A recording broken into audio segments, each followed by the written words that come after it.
Hello, good evening, and welcome to Lusail International Circuit in Qatar, the venue of round 3 of the VMS Gold Split Championship here on Le Mans Ultimate. My name is Ed Hunter. Joining me in the commentary box is Mr. Sverre Kolman, who's been joining me dutifully every round of the season. Thus far, we've seen big changes in the, particularly in Hypercar, in the last couple of rounds, Sverre, and we're going to see some of that play out now. 4 drivers deciding to jump ship, essentially, and go for a different manufacturer of Hypercar. By the championship standings, we've had 3 different winners in the first 3 events so far. Marco Beltrami, Eric Noetzold, and of course most recently David Dashvili for Fischer Racing Esports, of course. Always we see a Valkyrie just loop it round there so distractingly.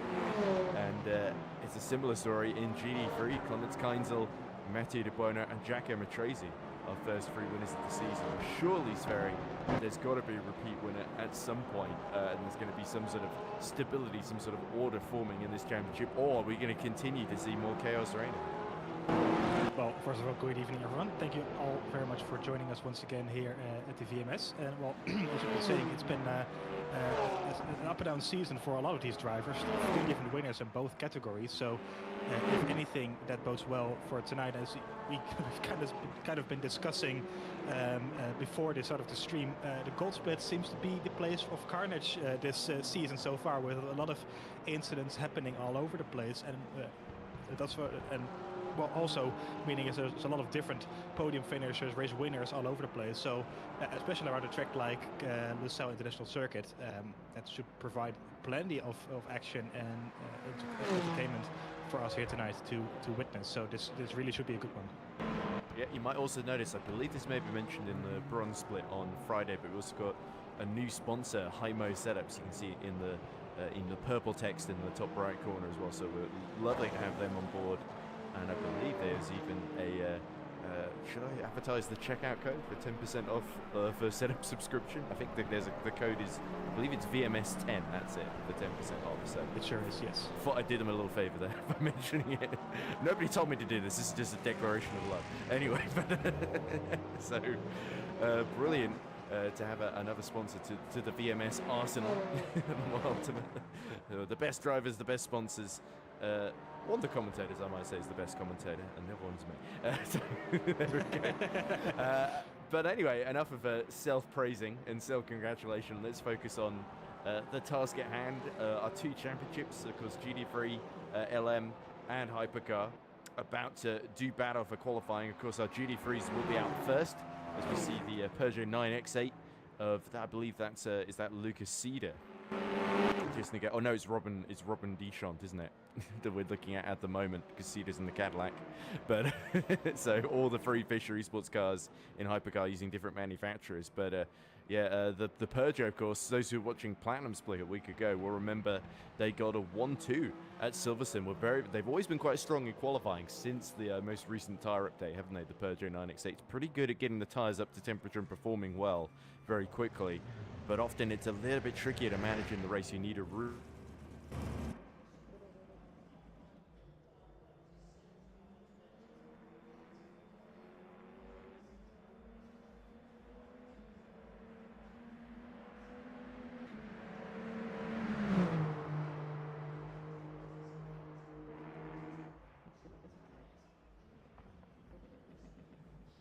And misidentifying all those drivers too.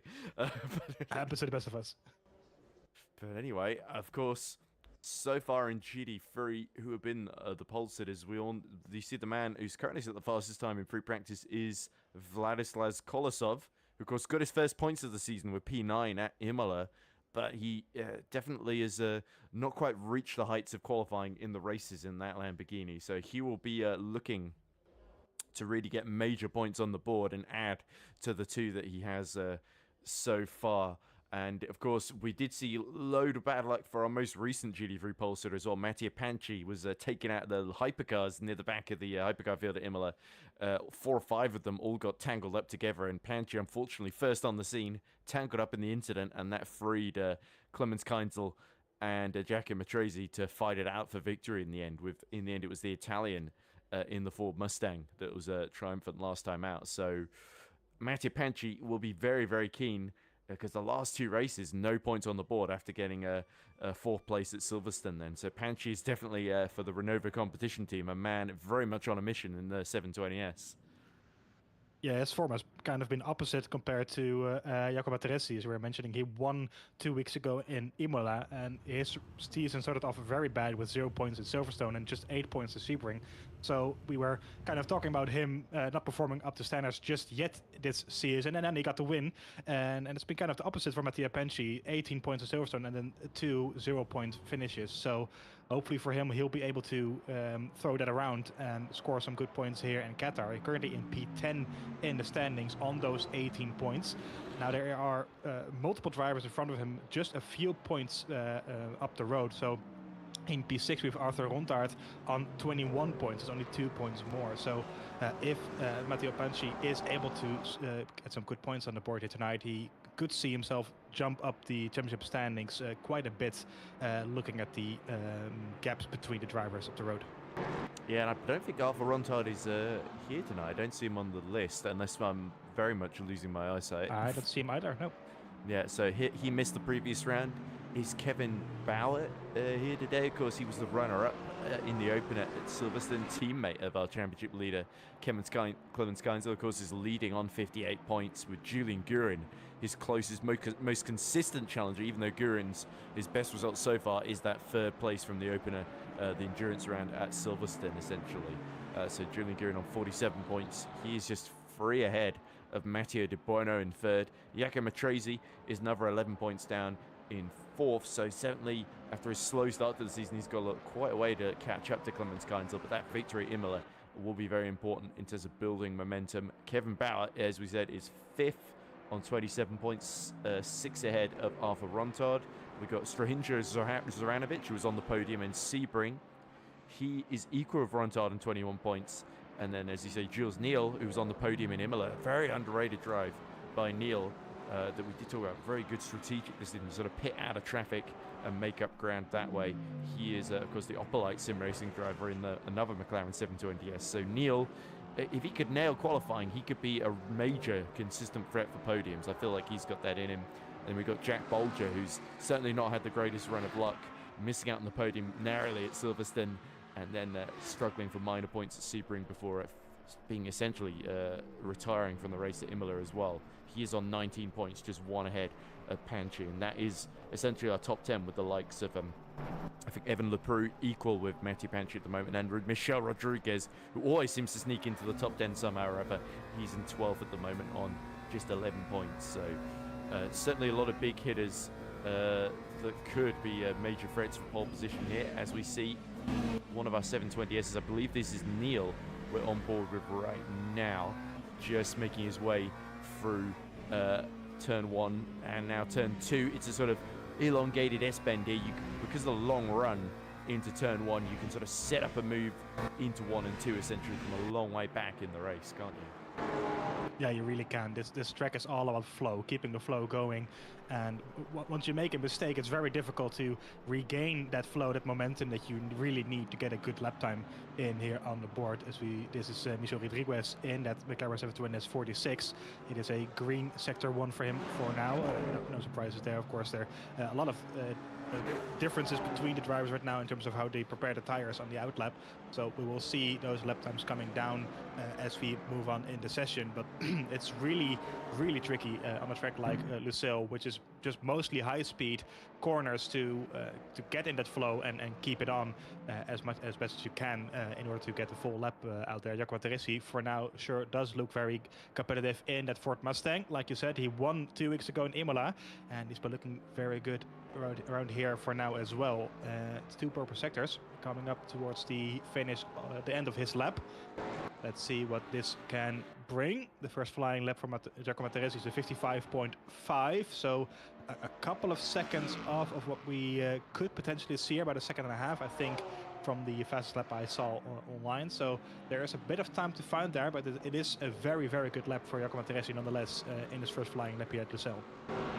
Yeah, Fuchs goes second fastest as well. I believe is he one of our substitute drivers, isn't he, Manuel Fuchs, in the Porsche 992, and he's less than 2 tenths behind Matresi's first flying lap there. Suranovic slots in just behind Manuel Fuchs in third place as well. So good to see another sort of our super subs in a Porsche number 10 doing a pretty good opening exchange in qualifying there. So this is a track that, interestingly enough, the Porsche 992 tends to not do too badly at, actually. It tends to be pretty handy around here.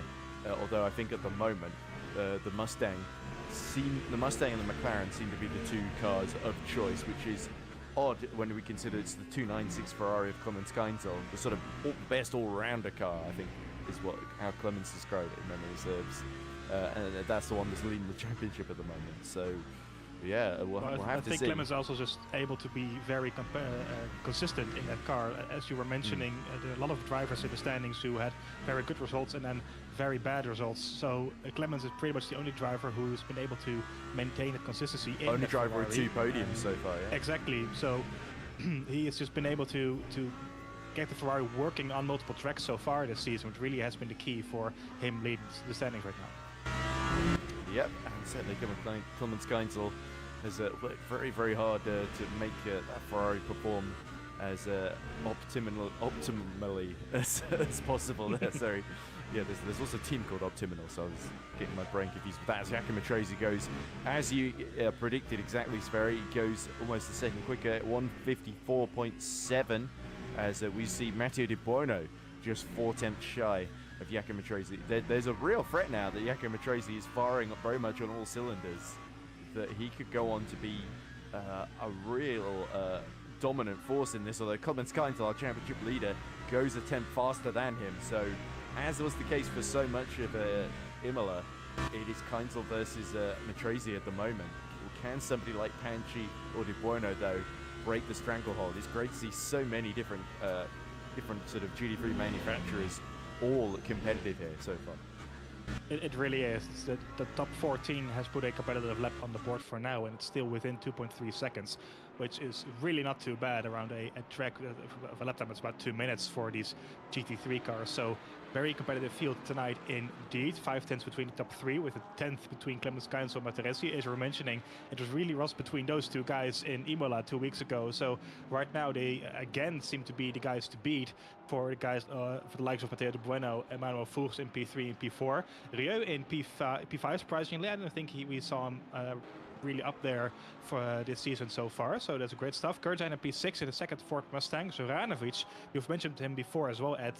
He was really strong in qualifying in the opening round at Silverstone and Sebring as well, but then just faded away during the race. So this time though, not just in P7, he was very quick just a few moments ago, but he backed off in sector 3, so he'll be going for at least 1 or 2 more laps in this qualifying session. But I'm expecting him to move up a bit more as well, and hopefully this time he's able to maintain there we go. It's Kolosov as well, who had kind of the same thing. I think it was Kolosov actually who got a pole position at Silverstone and just dropped back. So that really seems to be the case of the Lamborghini Huracan, at least for those two guys that are not really working well in the race. Yeah, I think Zoranovic did get onto the podium. He had a brilliant race at Sebring, but otherwise he sort of struggled for points here and there. As Kolosov towards the line he comes, and with that purple middle sector, he goes third fastest then. Just 2.5 tenths off of Keinzel's current pole position. Clemens Keinzel didn't set a particularly quick lap at 157.6, so clearly slowing down. We've only got, I think, a minute and a half left of this session then before we have a 5-minute break before the hypercars are unleashed. Luca Rubin-Roux, who you mentioned earlier, Sverre, he is starting another lap now in the 992. Luca Rubin-Roux, I think, has had a few competitive showings, but has not been very lucky at all in the first 2 races that he competed in. Failed to finish at Silverstone and finished outside the points at Sebring, despite often, I think in the early phases of Sebring, he was running in the top 10 fairly solidly then, but we're getting shuffled back. The number 13 on his car, I think that sort of tells the story of his season. Number 13 for the superstitious among you, as we see, a bit of gravel kicked up there, is traditionally a little bit unlucky, or at least for some drivers anyway. I know I think Pastor Maldonado used to run with number 13 in Formula 1, and it didn't tend to do him a whole lot of good, admittedly. I think it was more him sort of taking it on as a kind of... well, it worked one time, but very well for him. And that's that was before the number changes were introduced, so I think he was... Oh, it was, yeah, that's true. He was like number 18, I think, at the time when he won the Spanish Grand Prix. But yeah, he did. I think it was only 2014 when he was at Lotus that he went for number 13, and he had a terrible season where he scored, I think, 2 points all year. And then the following season, he only scored a couple more before losing his seat, I think, when Lotus became Renault. But anyway, that was 10 years ago, and it's nothing to do with what's happening on track. It's Jack Bolger now with the lovely... We've not seen a whole lot of this livery. But Jack Bolger has another of our drivers that's really impressed for, is it the DCS racing team? It sure is. Across the line he comes. He's only P9 though, so not quite as far up the field as he would like. But Bolger was really struggling in qualifying at Imola. Only really got a decent lap into the top 13 right at the end of the session there, as we look now at Zoranovic in the purple Lamborghini. Ken Strahinja Zoranovic, the Serbian driver. Oh, well, he's going into the pit lane, so he can't really do anything more than just enter that at the moment. But as we cut to Jules Neal himself, just in the top 10, having been displaced by Bolger. Johan Kurjin, who set an okay lap at the start, but is now a second off the pace, of course, with the improvements made by others. There's a row of 3 Lamborghinis, Kolosov, De Bueno, and Zoranovic, locking out the second and third rows, essentially. So the Lamborghini, a solid car of choice at the moment, as we see Neal coming to a halt. And I think that's the final, or one of the final cars that was on a flying lap. De Bueno, though, is still going. Yep, he sure is currently in P4 in the second place Lamborghini Huracan. And as you were mentioning, it really is the battle between the Fords and the Lamborghinis around here, with the exception of Clemens Keinsel, who is still in professional pole position in that Ferrari. There's a bit of a slide down by Matteo De Bueno. I think he's losing the tires just a little bit around here, which is not all that crazy, of course, with all the high-speed corners. So very difficult to keep the car on track for a longer period of time and keep the tires in the correct window, correct operating window, to get some good lap times on the board. It's not an improvement to Sector 2 either from Matteo De Bueno. Still in P4 though, so I think he'll be happy with that. But as you're saying, P3, 4 and 5 all going to Lamborghini Huracans, so that really seems like a very quick car. Lamateresi in second in the Ford Mustang, with the Porsches only in P6 and 7. Like, as you were mentioning, usually it is a car that works quite well around here, but this time around it really doesn't seem the car to beat. Yep, as you say, it's Clemens Keinsel that has secured pole position then with a time of 1:54.8. I feel like when we do the post-race interviews, we should have a segment of Counsel with Keinsel, maybe. That might be a good one. But I don't know if maybe that might be a bit I think lost. We'll get fired if we do that. Yeah, okay. Right, well, we'll just talk to him. But Giacomo Matrese, a 10th off, he will join him in the front row, and Matrese will be very keen to catch and pass the championship leader for the second race running. Kolosov, he will start in P3 with Matteo De Bueno, of course, looking to add to his win from Sebring, half a second off pole position. So perhaps some of the drivers focusing more on their race setups than their track position in qualifying. Zoranovic, he will start P5. Fuchs, of course, our reserve driver in the Porsche 992, he will line up P6, just ahead of Luca Rubin Roux, so a good qualifying from Fuchs, I think. Johan Kurjin, I think that's the highest we've seen him this season. I think he's beaten his previous best of 10th or 11th on the grid, and it will start P8. Jack Bolger will line up P9, just a thousandth of a second behind Kurjin. Then we have Jules Neal rounding out the top 10 in the Opelite McLaren 720S, 1.3 seconds off of pole position. In P11, meanwhile, we have got somebody else. Let's wait for the time screen to roll over. There we go. Mattia Panchi, of course, just narrowly missing out to Neal to get into the top 10. Michel Rodriguez was P12. Evan Leproux was P13. Julian Gurin, second last of those that set a time in that session in the Porsche 992. So the man second in the championship, having a really difficult qualifying. And then we have got Galetti in the Mercedes, 2.3 seconds off the pace, our final qualifier in 15th. Not setting times were Kelsey Osborne in 16th and Battistella, who was involved. He saw two of the hypercar leaders in Barzenk and Notzold clash with him, basically, with that big incident that cost both of them quite a few positions in that race. So Battistella deciding to sit qualifying out for one reason or another. So let's hope he has stays out of trouble in the race in that Lambo, as we see the hypercars coming to the exit of the pit lane. And Sverre, this will be really, really fascinating, of course, because everybody's got their eyes on Nashkidashvili, I think, and potentially a couple of our other Ferraris as well. There's the championship standings. Yep, there is a championship standings. So as you were saying, a lot of drivers have made their switch to the Ferrari 499P in this championship.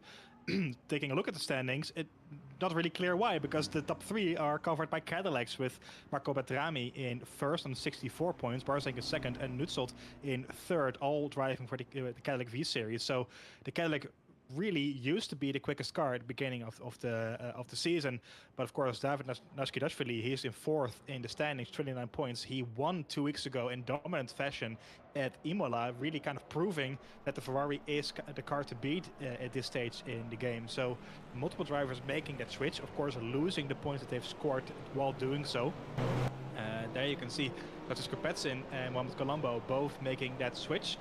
According to our sheet, Adamu also had a switch to a different car, but he's still here as the Cadillac, so we'll see what car he ends up driving. He switched to a faster Cadillac, maybe. He switched to a faster Cadillac, that is, and one with a stable internet connection. I think that's... Whoa, let's hope so.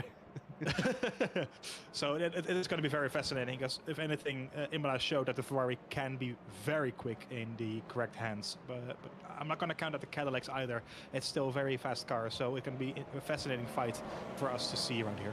Yeah, also Mattia Di Campo as well, you saw there on 0 points, because he has switched from the Valkyrie that he got some decent results in, actually, and decent qualifying performances particularly. He has gone to the Peugeot 9X8, so that's going to be fascinating to see what he can do, because the 9X8 we saw in the Platinum Split at Silverstone was very, very effective, particularly in qualifying.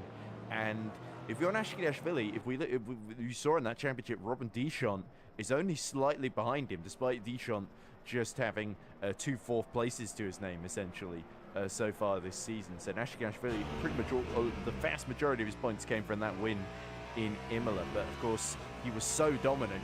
I think it's a little bit unfair to look at Nashkidashvili winning by, was it over 20 seconds in the end? I think it was, yeah. It was 21 or 22 seconds. It's a bit, I think, unfair to look at that and say, well, it was all the 499P, because he was the only 499P in the first 3 races. I think a lot of that was Nashkidashvili nailing the setup, nailing the start to keep Barzeng behind him, and then just going on to dominate the race and not really putting a foot wrong, despite the challenge from some of the traffic he had to do. So yeah, this is a much wider circuit, of course, so we expect while duty-free traffic could still be a factor in the race, and it usually is, no matter what the track is, it's going to be a little bit easier. There's a couple of places where you've got a bit more decision time before it tightens up, let's say, in some of these corners. Yeah, it should be a bit more easy to see the cars around you on this track. It's a bit more open. It's in the middle of a desert, so you should have plenty of reaction time. Plenty of sand to drive into as well, rather than just exactly, and some gravel here and there, but not a wall or some trees. You know, that's helpful. Yeah, certainly.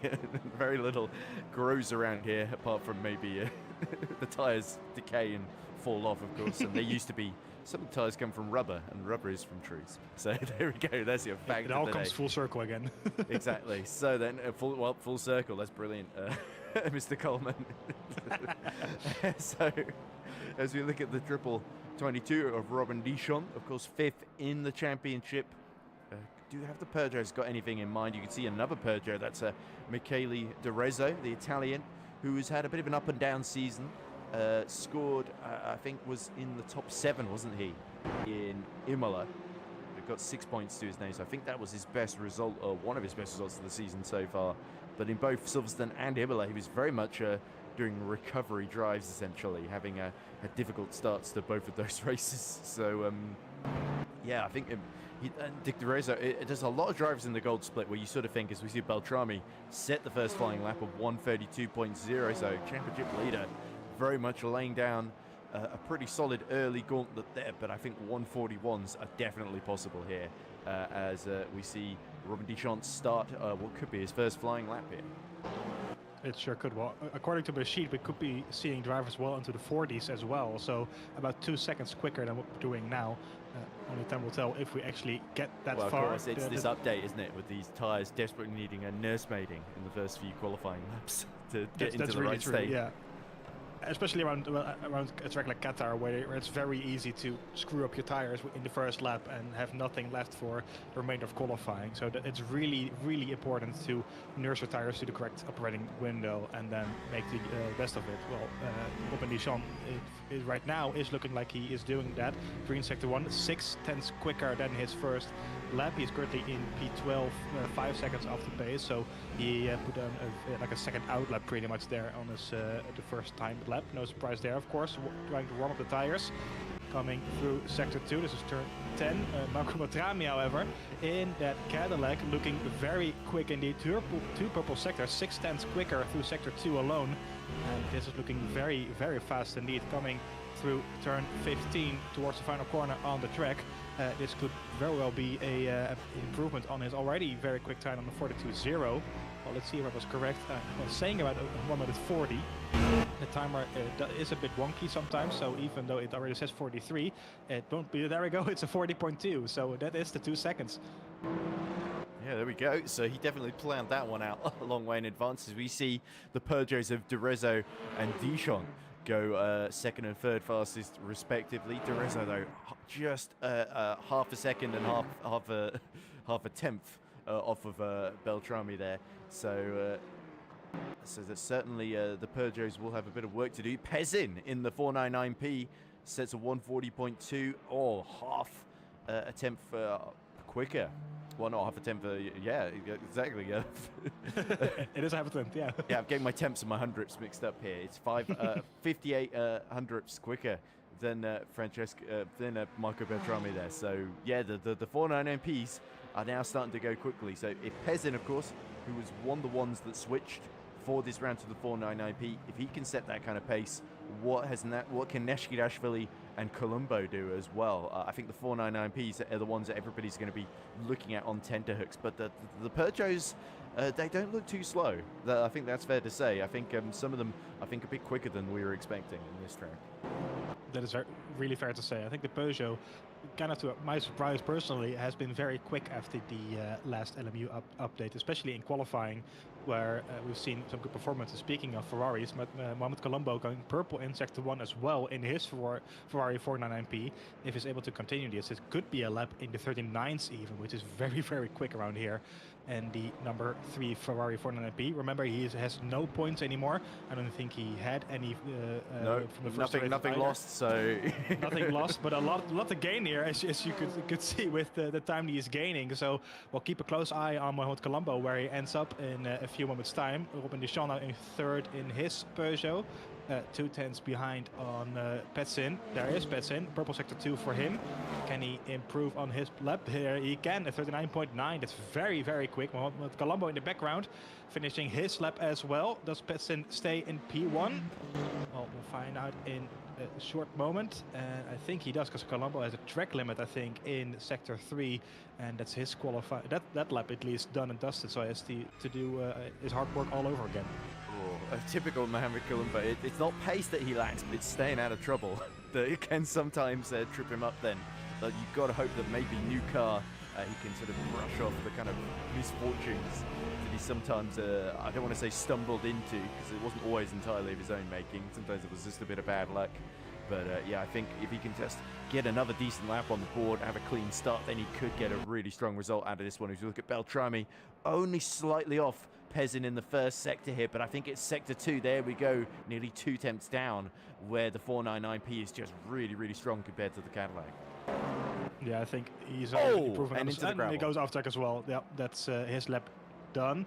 He does have enough time to go for another lap, though. It's a minute and a half left in this qualifying session, so the number 69 Cadillac does have some time to put another lap on the board. However, I'm not sure if the tires will end up working for that amount of time. The rest, though, purple sector 2 in the Peugeot, that sector 2 really has been the key to a good lap. It gets pole position at 39.8, so 55 thousandths of a second quicker than the Ferrari 499P in the hands of Pezin. Well, I think we can scrap the whole Ferrari talk we were having. It's the Peugeot that's going quickest here. There we go. 0 points racing, it says, with zero spot with an X. But certainly that was a spectacular lap by Michele De Rezzo. And can anybody beat that then? De Campo, personal bests in his Peugeot in the first 2 sectors. But it is going to have to be something mighty at the end here to get himself into the top 3 on the grid here. Let's see as he goes towards the line. He stays 4th. I thought that final sector didn't look as strong, and so it proves he's not got time for another run. So Matteo De Campo, a nonetheless impressive P4, pretty much matching, or if anything exceeding, what he was doing in the Valkyrie then. So De Campo, that could well have been a masterstroke, the decision to change to the Peugeot. He was the only one to change to the 9X8 after Imola. As we see, De Rezzo's going even quicker. Well, whichever side you look at it, purple or black, it's going quickly. Yeah, that is very true, yes. I had to think about it for a second. As I say that, he sets a yellow time, which of course is slower. It's the yellowness car that caused that, I'm sure. Yeah, that's unfortunate, but it is a very good sector 1. It's a 10th quicker than he was going on his first lap. So I doubt he'll be able to continue on. There we go, through the gravel as well. So he won't be able to improve on his lap time, I don't think, as the clock is now down to 0. So he won't be able to start another lap. Betson, though, will be able to complete his final lap. It's just a bit quicker through sector 1 and 2. He does have a bit of traffic up the road, and I think the hands of Mandukovic there. That is the blue Cadillac V Series, I think.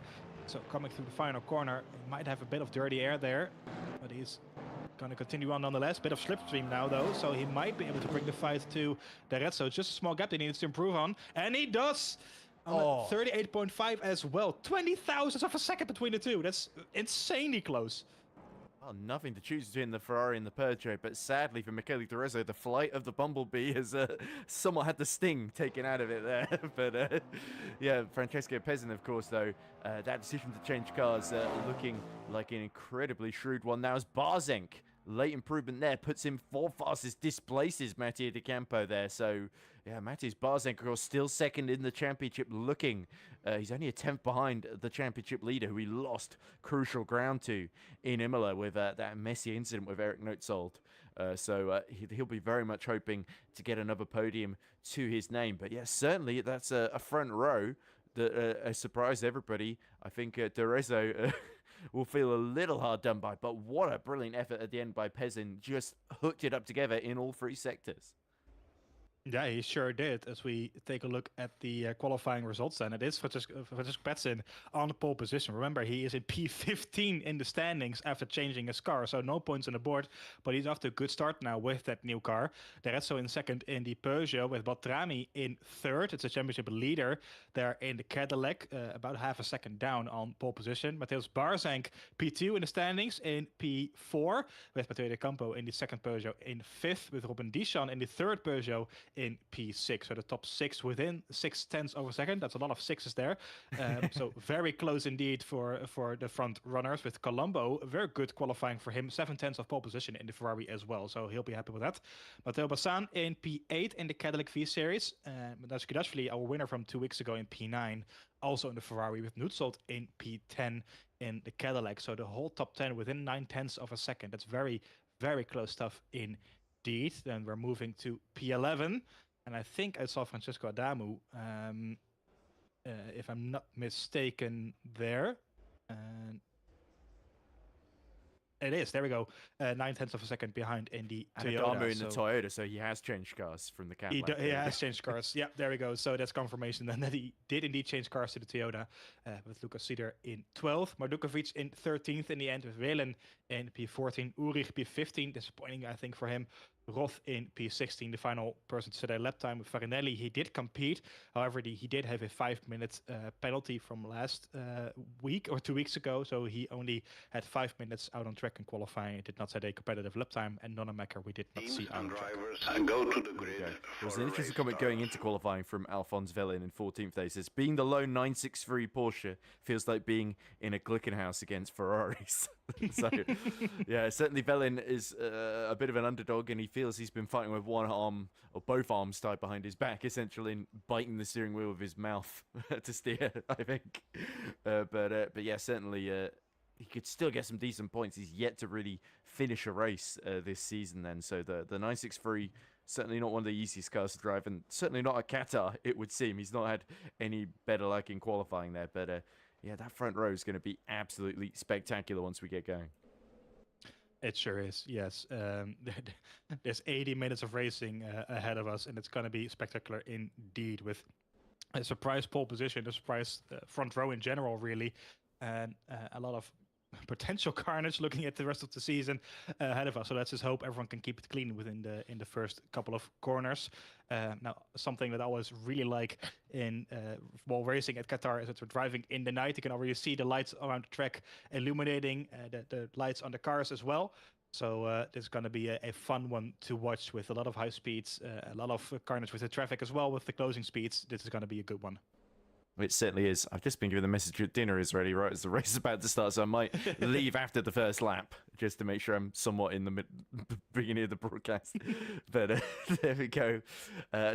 Definitely don't want to miss this start, of course, with De Rezo in the yellow and black 9X8, and then Pezin just ahead of him on pole position, and then our first two in the championship right behind. Let's not forget, of course, Clemens Keinzel, Jaco Matrese on the front row in GD3. Are we going to see more drama at the back of hypercars in the first couple of corners? I think GD3 will be, everyone in GD3 will just be hoping no hypercars suddenly slowed sideways in the track in front of them, as we see Pezin getting ready for the start of this one. Can he make it 4 different winners in a row in hypercar?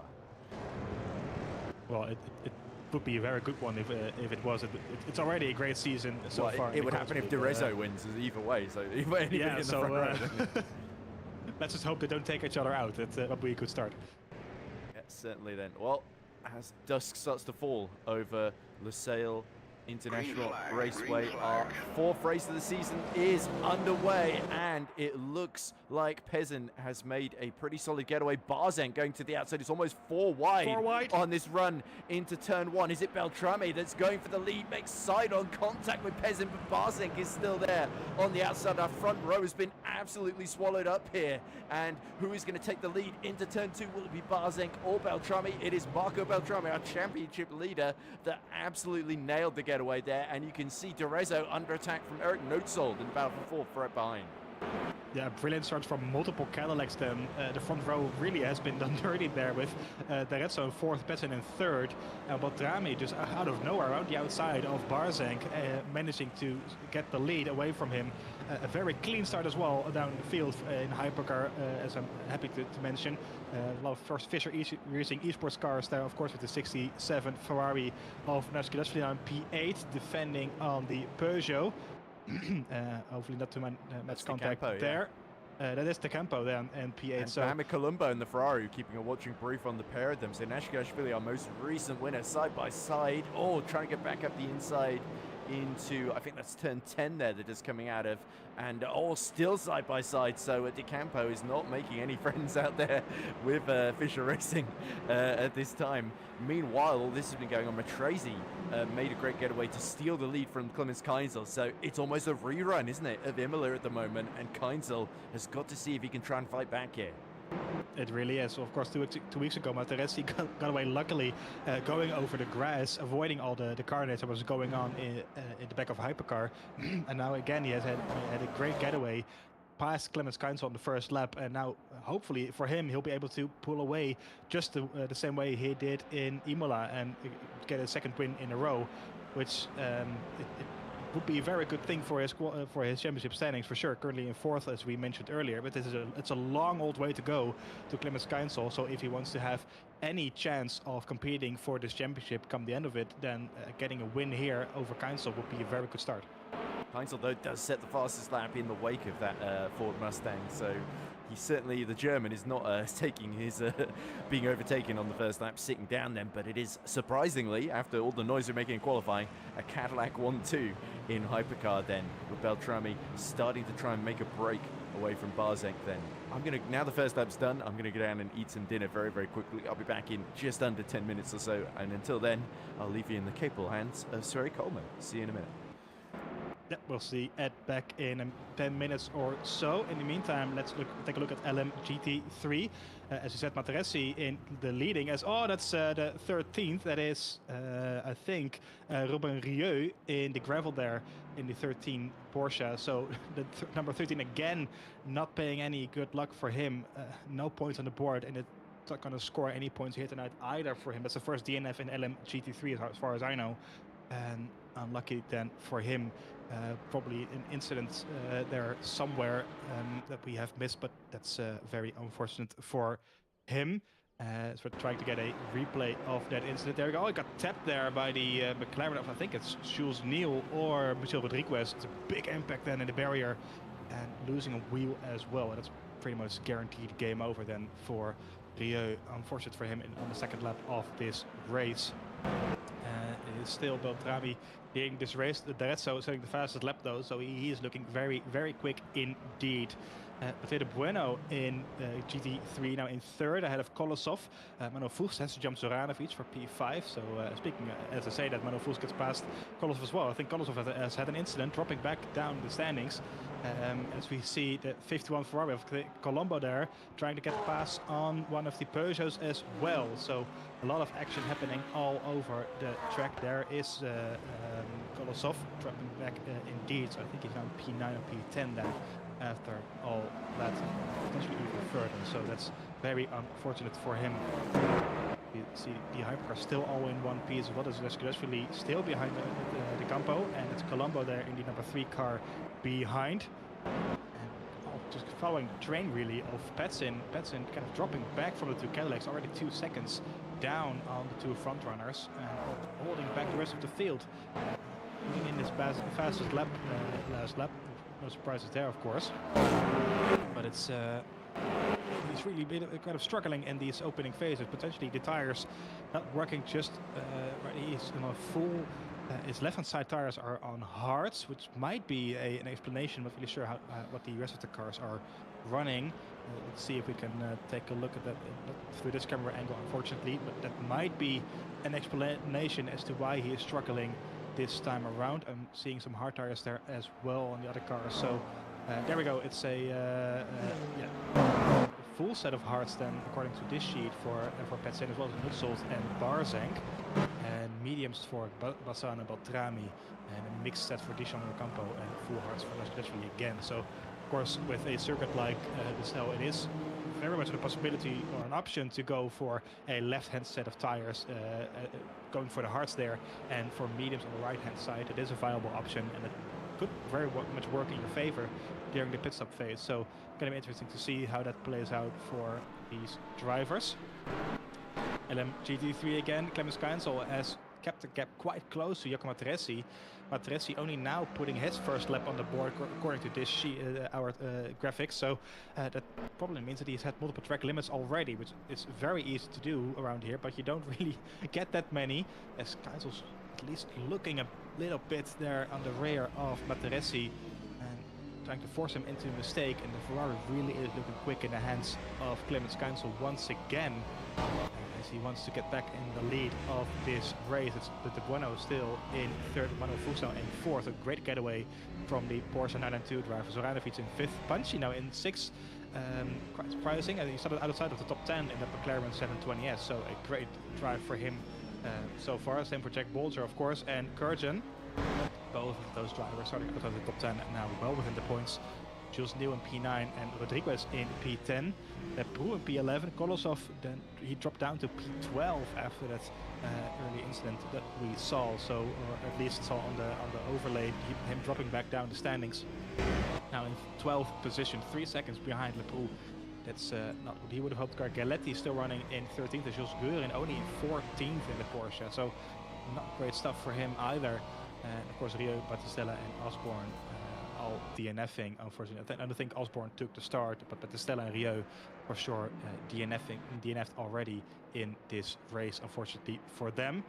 Still plenty of runners though in both classes, and still quite the gaps are not extending all that much, fortunately for us. We've seen that across the season that as soon as everyone has settled in, the gaps will extend quite a bit. But for now, we're being spoiled, and the gaps are remaining as small as they can. Just a couple of tenths between these two on the back straight once again. Can Columbus Council get a slipstream this time around in that Ferrari? It's been working well for him so far in the 73. Could this be the run that he needs? Well, it doesn't seem to get any closer. If anything, the Ford is just pulling away, so that the American engine really working well in the Ford Mustang. With the corners, he's a bit slower, so I think he's running a bit less downforce than the Ferrari. But on the straights, the Mustang is just able to pull away from the 73. So that's very interesting, of course, to see those different strategies going on in LMGT3. Nutsold has gone past Bassan, I think, for P4. He was already there, of course, also on the hard tire, same as Petsin. So he remains in P4, but now he is the one dropping back compared to the front runner. So Petsin has closed the gap again on Barseng, just 0.5 of a second. He's found some pace again in those hard tires. And now it's Nutsold dropping back. He's 1.3 seconds behind the top 3. And has multiple cars in his rear view mirror as well. Just a couple of tenths between all of those guys there.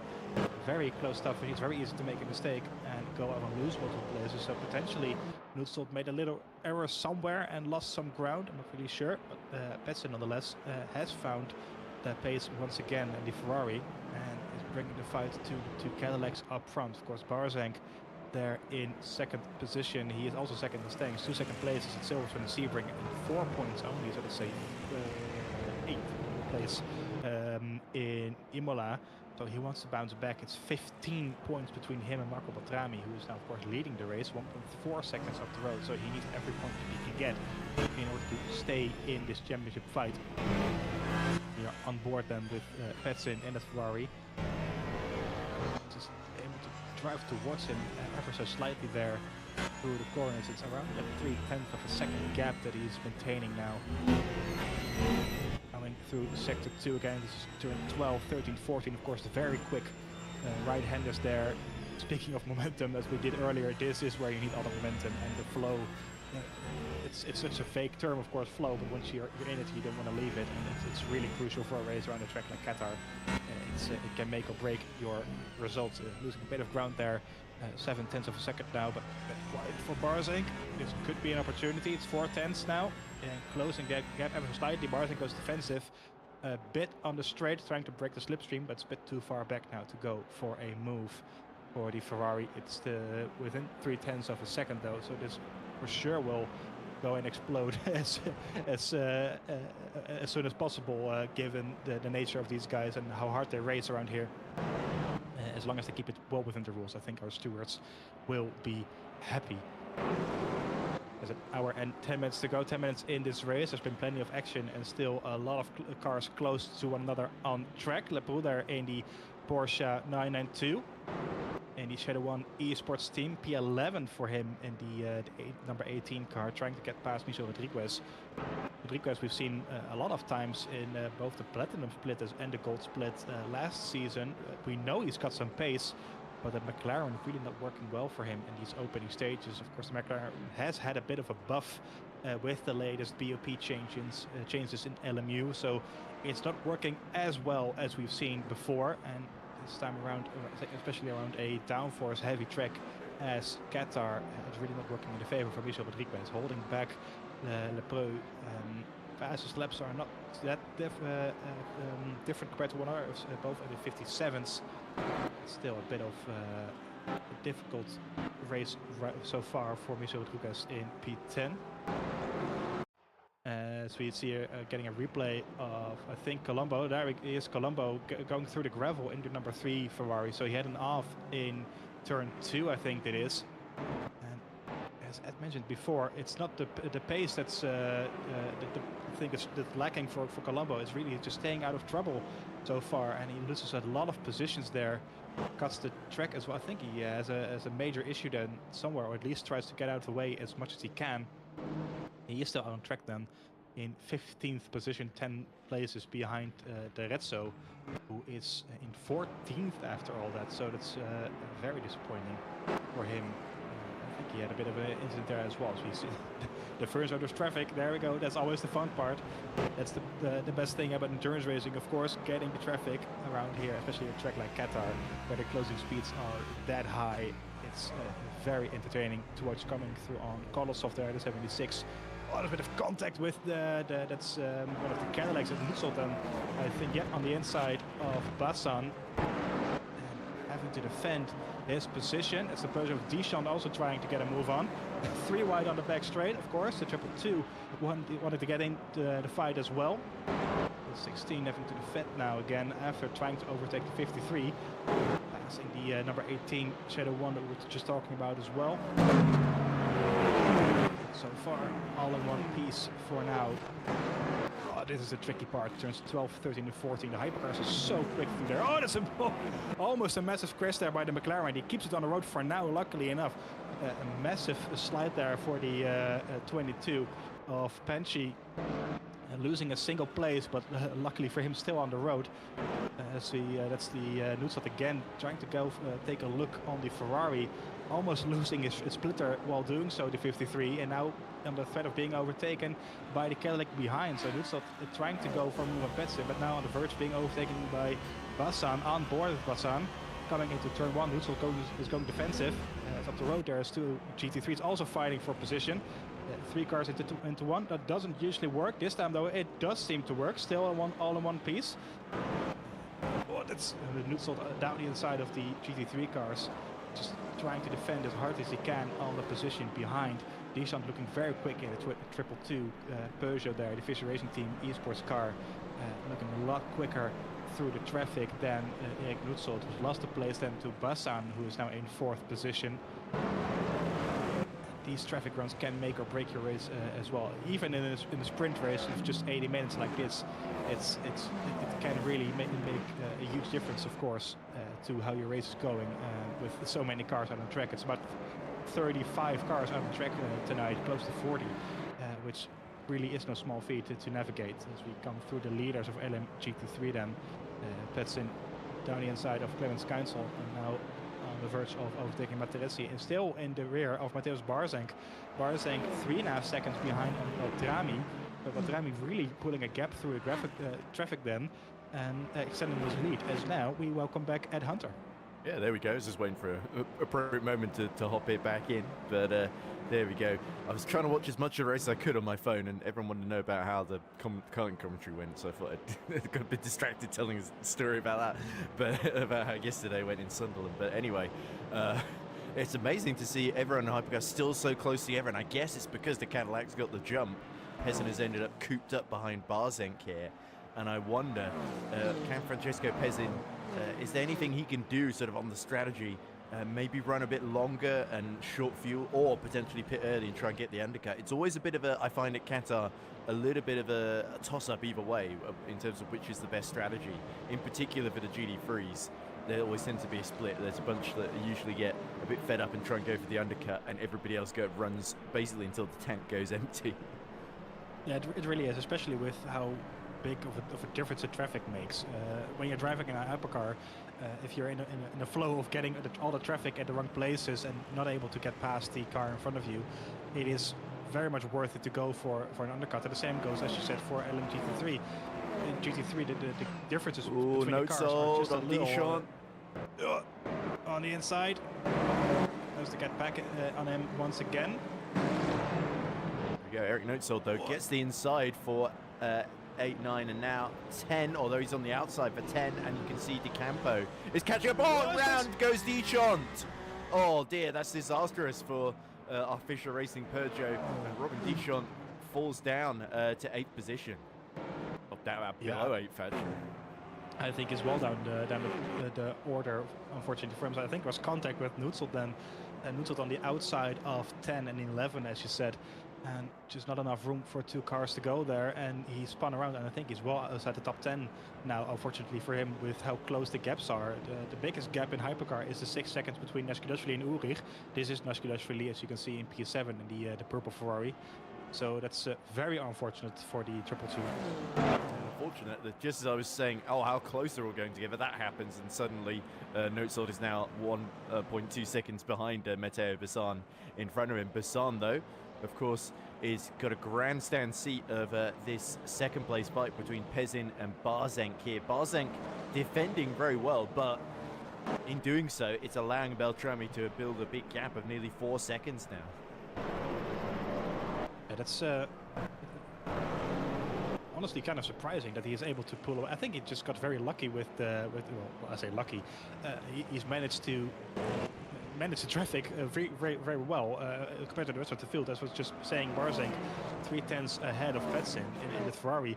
It's not that the Cadillacs are slow. Beltrami is proving that. He's just been able to navigate the traffic a lot better with how close those GT3 cars were compared to these guys, and that puts Barzenk under real pressure now, which is really not helpful for his championship hopes. As I said earlier, 15 points between him and Beltrami. He needs every point he can get, and right now Beltrami is on course to win this race so far. Still an hour to go. Very early to say that, but he is leading right now, which is not good news for Barzenk. Dropping back a bit further now, 4.3. So either he's carrying a bit of damage, or there is something else going on, or Beltrami has just found just a bit more pace. Yeah, and you can look at who's at the very back of this train in this second place fight. It's Nashkiashvili, who of course won so dominantly at Imola, and now finds himself in a kind of inverse situation where he didn't really get the most out of the car in qualifying for whatever reason. And it's clear this circuit doesn't quite suit him as a driver quite as well as Imola did. But here now comes Pezin in his 499P, putting Mateusz Barzenk under pressure then into turn one. But Barzenk again just keeping to the middle of the road and not panicking here, which is crucial.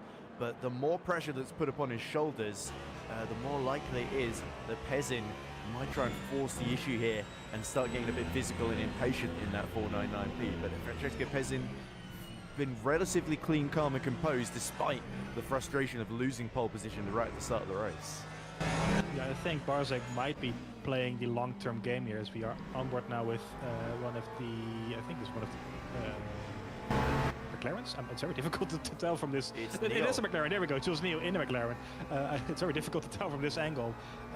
He is now fighting the still the Porsche, the one Porsche for P9, but as down the inside into turn one, I think that's the move pretty much done.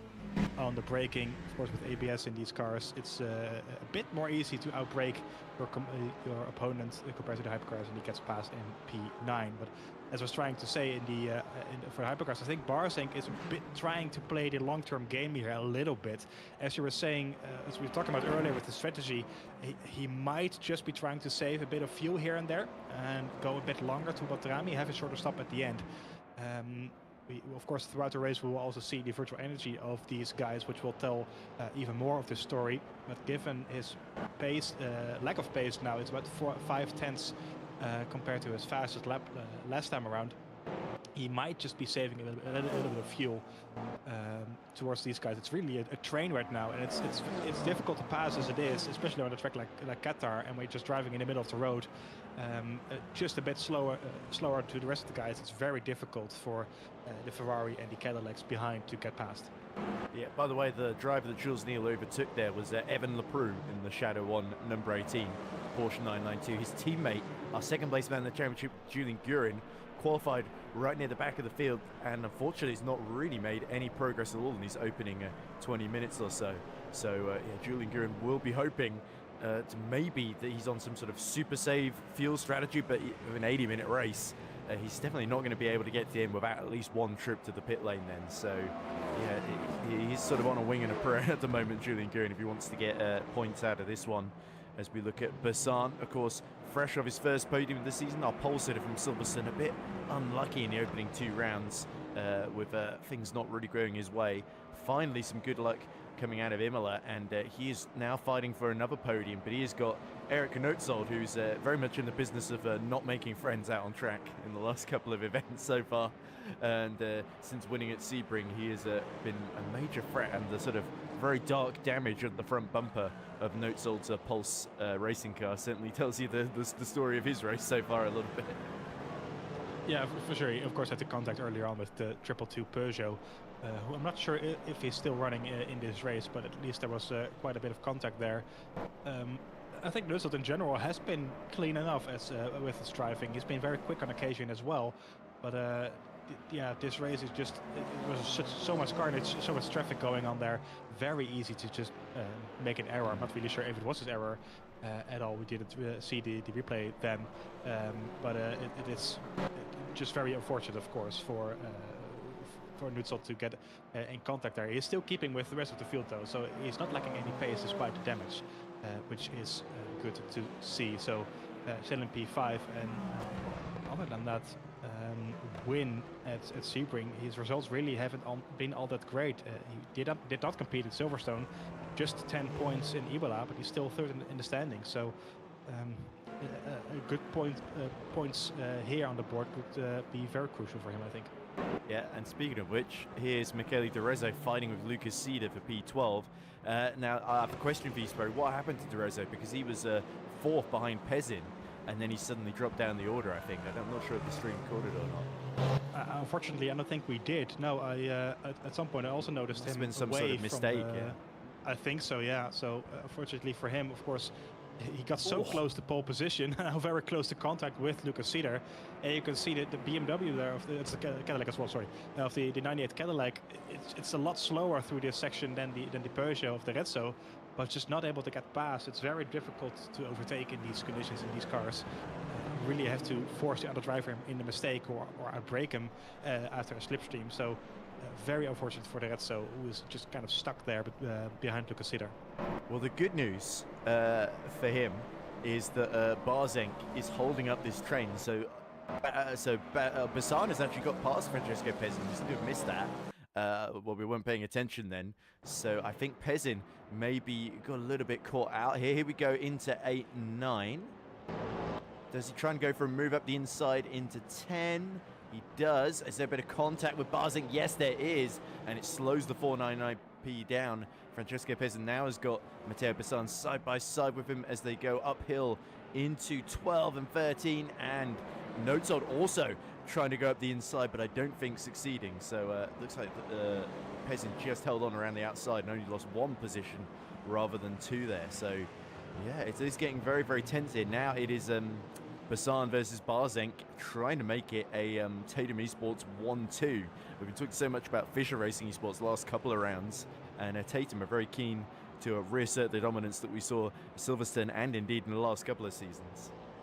Yeah, especially around Silverstone, it really was the story of Tatum Esports versus Mateusz Barzenk, who of course is part of a different team, and he was kind of the only driver able. Renova, there we go. Kind of the only driver able to throw a spanner in the works for Tatum Esports. So right now it's kind of the same once again. It's Barzenk between the two Tatum Esports cars, and he's doing a lot of work then to keep the cars behind him. It's a long old gap now already compared to Beltrami, 6.5 seconds. So he really is dropping back quite a little bit, but the other cars are just not able to get past. Speaking of getting past, Petson there on the Cadillac, and he gets past once again after a bit of an error of Bassan, back in 4th position now. It's odd, it's like this exit from 15 wasn't great there from Matteo Bassan, but he's still alongside trying to go back around the outside of Pezin here. Will Pezin dive late on the brakes? Seems unlikely. I think he knows that's not the smartest play here. Bassan will do a ring of death around the outside, and somehow he survives and he's back into 3rd position. Isn't it? Once more, a Cadillac 1-2-3, much to Pezin's frustration, I suspect. You can see the amount of usable energy there. Bassan and Pezin actually conserving a little bit more than some of the ones around him. Notzold has used quite a bit there. He's below 50%. It's relatively close to one another. It's about 2 or 3% difference to one another.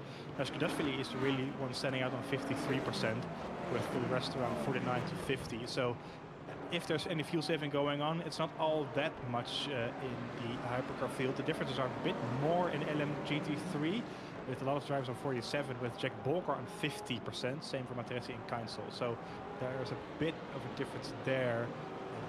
Not all that much fuel saving going on this time around. Kind of to my surprise, I have to say.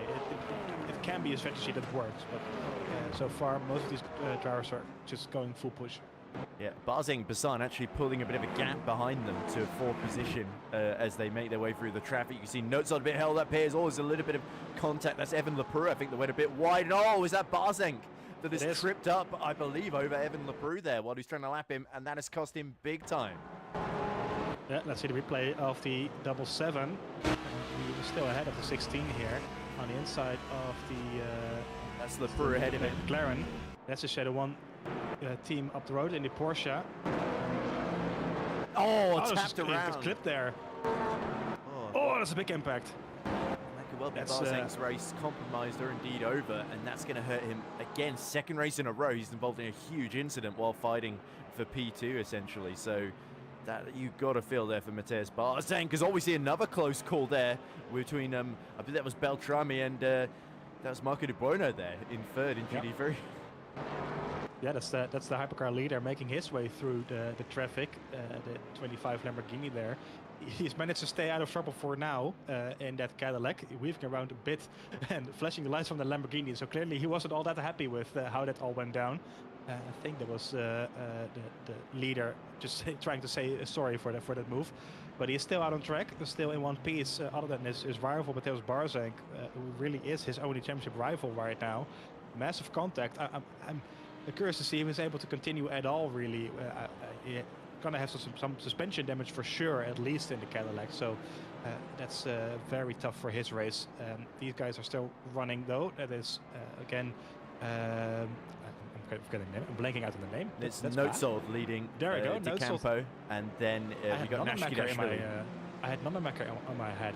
I'm not sure why, but it's it's a whole different driver.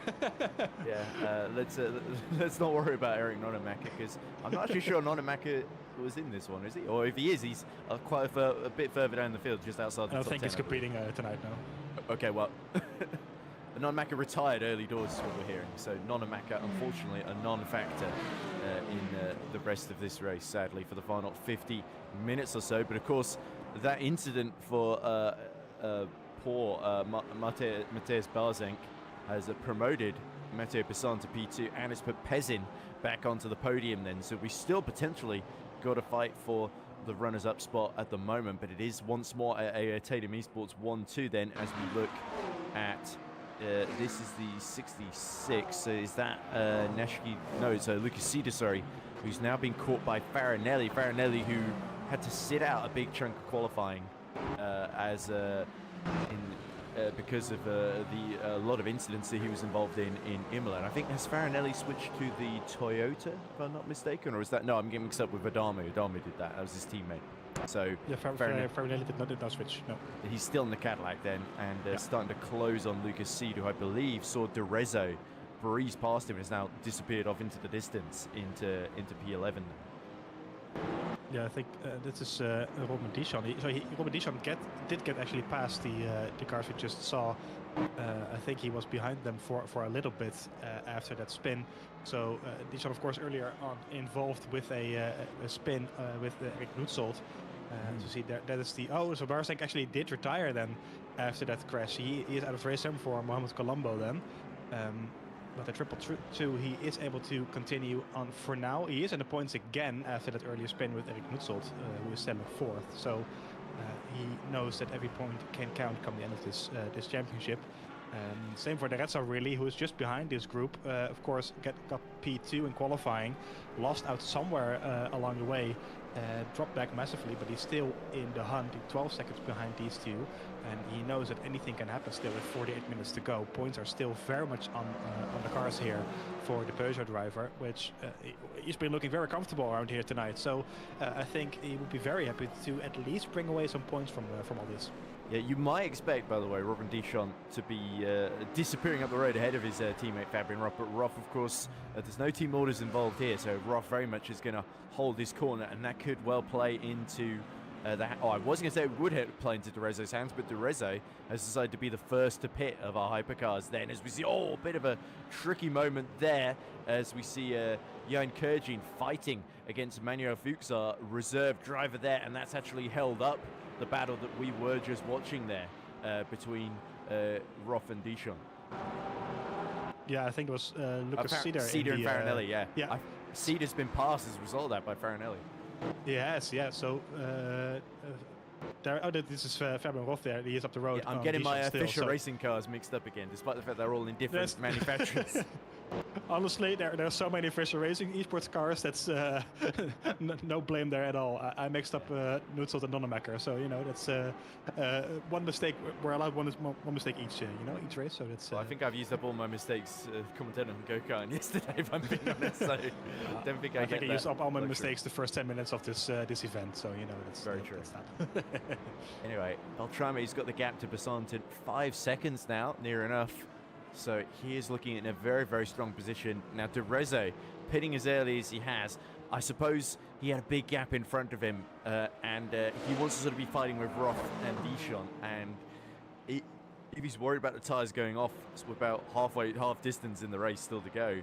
It does sort of make sense in the position that he's in to sort of roll the dice and go for that undercut. Yeah, it does. And as I've briefly touched on before, tire wear is a huge part in this race. For those of you who watch other LMU streamers or those taking part in daily races around here, especially in cars like LMP2, it's really it's horrible, the tire wear. And hypercars are not that different from LMP2s. They're both downforce monsters, so the tire wear plays a huge part around here. And it can be worth, as we saw Lorenzo pitting earlier, to go for an undercut, take a fresh set of tires. Here comes and Kolosov on Neil. It's for P9, and I think it gets it done. Yeah, I think Neil had actually passed Kolosov recently, and Kolosov repassing him then. So Neil, on his sort of charge after a difficult start to the race, back into the points. He now sees Kolosov proving to be a much tougher nut to crack then. So it's going to be a case of Vladislav Kolosov, I think, being very much maybe a little bit slower in the middle sector, but slightly faster down the straight, and that was really what enabled him to make that move on the upper light sim racing driver. I think Lamborghini in general is quite fast on the straights with, I think it's a V10 or a V12 in the back of that thing. So that's certainly a lot of cylinders, you're right. It's a lot of cylinders in there, so that's, that and more cylinders, more better. That's for sure. So Kolosov again now in P9. I think he started in P5 or P4, but just dropping back during the race again, unfortunately for him, just not able to keep that qualifying pace in the race as well. So now fighting for the bottom end of the points with Jules Neal, 6/10 between them still. So we'll keep an eye out on that, how that evolves throughout. But it's disappointing to see for him that he's just not able to keep it as quick as he had during qualifying. Now Kurjan, of course, you talked about him just moments ago. He is in P6 then in his Ford Mustang with Panchi behind. These two guys who started outside of the top 10, got through a number of drivers. I think Kurjan was P8 on the grid. Kurjan wasn't. He was P8, yeah. Panchi was about, I think, P12 in qualifying. So they both made their way through in the beginning of this race, and now well inside of the top 10. That's very good stuff indeed. Here's a replay between our two Shadow ones. Is this Leproux trying to lap Gurin, as Leproux lost a bit of time after his contact with Matthias Barzenk, that unfortunately ended Barzenk's race? Let's see. Oh, has Julian Gurin gone wide in front of him? And yet, there we go, led him through.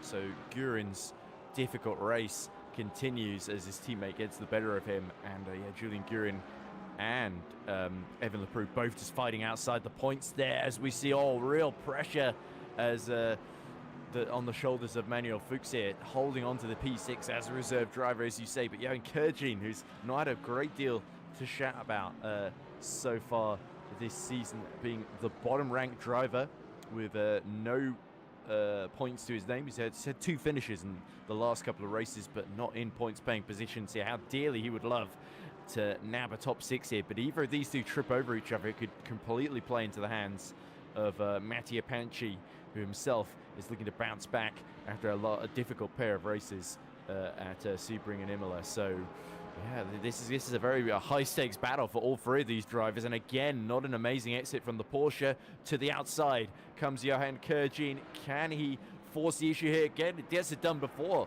they get to the braking and turning zone for 12. And the Mustang is through. So a very clean move, set up well. And Fuchs, I think, showing a little bit of inexperience at this level. And indeed, another error there. That's going to allow Panchi around the outside. Yeah, that's 2 mistakes in 1 lap and losing 2 places. Still on the outside though of Panchi in the McLaren, down on the inside. Around the outside he goes, and the 91, does he make it stick? I think he might. Yep, still there. A bit of contact down the front, but it's a better run for sure for the McLaren then coming into turn 1. And the Porsche goes defensive on the McLaren, and he very defensive, as you can see, all the way down the inside into turn 1, and now back to the racing line as the McLaren tries to go around the outside of the 91 Porsche, and the 22 I think is still there, giving each other just enough room, and of course the outside becomes the inside for turn 2. Now the Porsche, another hit then on the outside, but the McLaren does get through into turn 2, and a great move there by the McLaren. He wiggles around. Of course, the outside of turn 1 becomes the inside of turn 2, and he makes it work very nicely indeed, up to P6. Panchi didn't look particularly pleased though with Manuel Fuchs there. So, and indeed he shouldn't be, because he's lost nearly 1.7 seconds now to Jan Kurjin in front of them. It's even allowed Jack Bolger to close almost within a second of Fuchs as well. So Jack Bolger, seeing them hit each other 3 times in front of him, was probably hoping that they would hit each other once more for good luck, but no dice on this occasion. Bolger will have to find a way through himself in the similar Porsche 992 to the one that Fuchs is driving, as we cut back to the seemingly never-ending podium fight in hypercar between Bessan, who is not really been able to shake Pezin since getting up into P2. Pezin now starting to deal with Eric Nutzold, who seems very, very keen to get back onto the podium. Nati Campo is right behind him as well. And then Nachkidashvili, as you say, sort of keeping the powder dry and maybe running a bit longer than everybody else with the virtual energy at least. And potentially he might be the last one to pit of the lead group. But everybody apart from Michele De Rezzo is has stayed out the pit so far.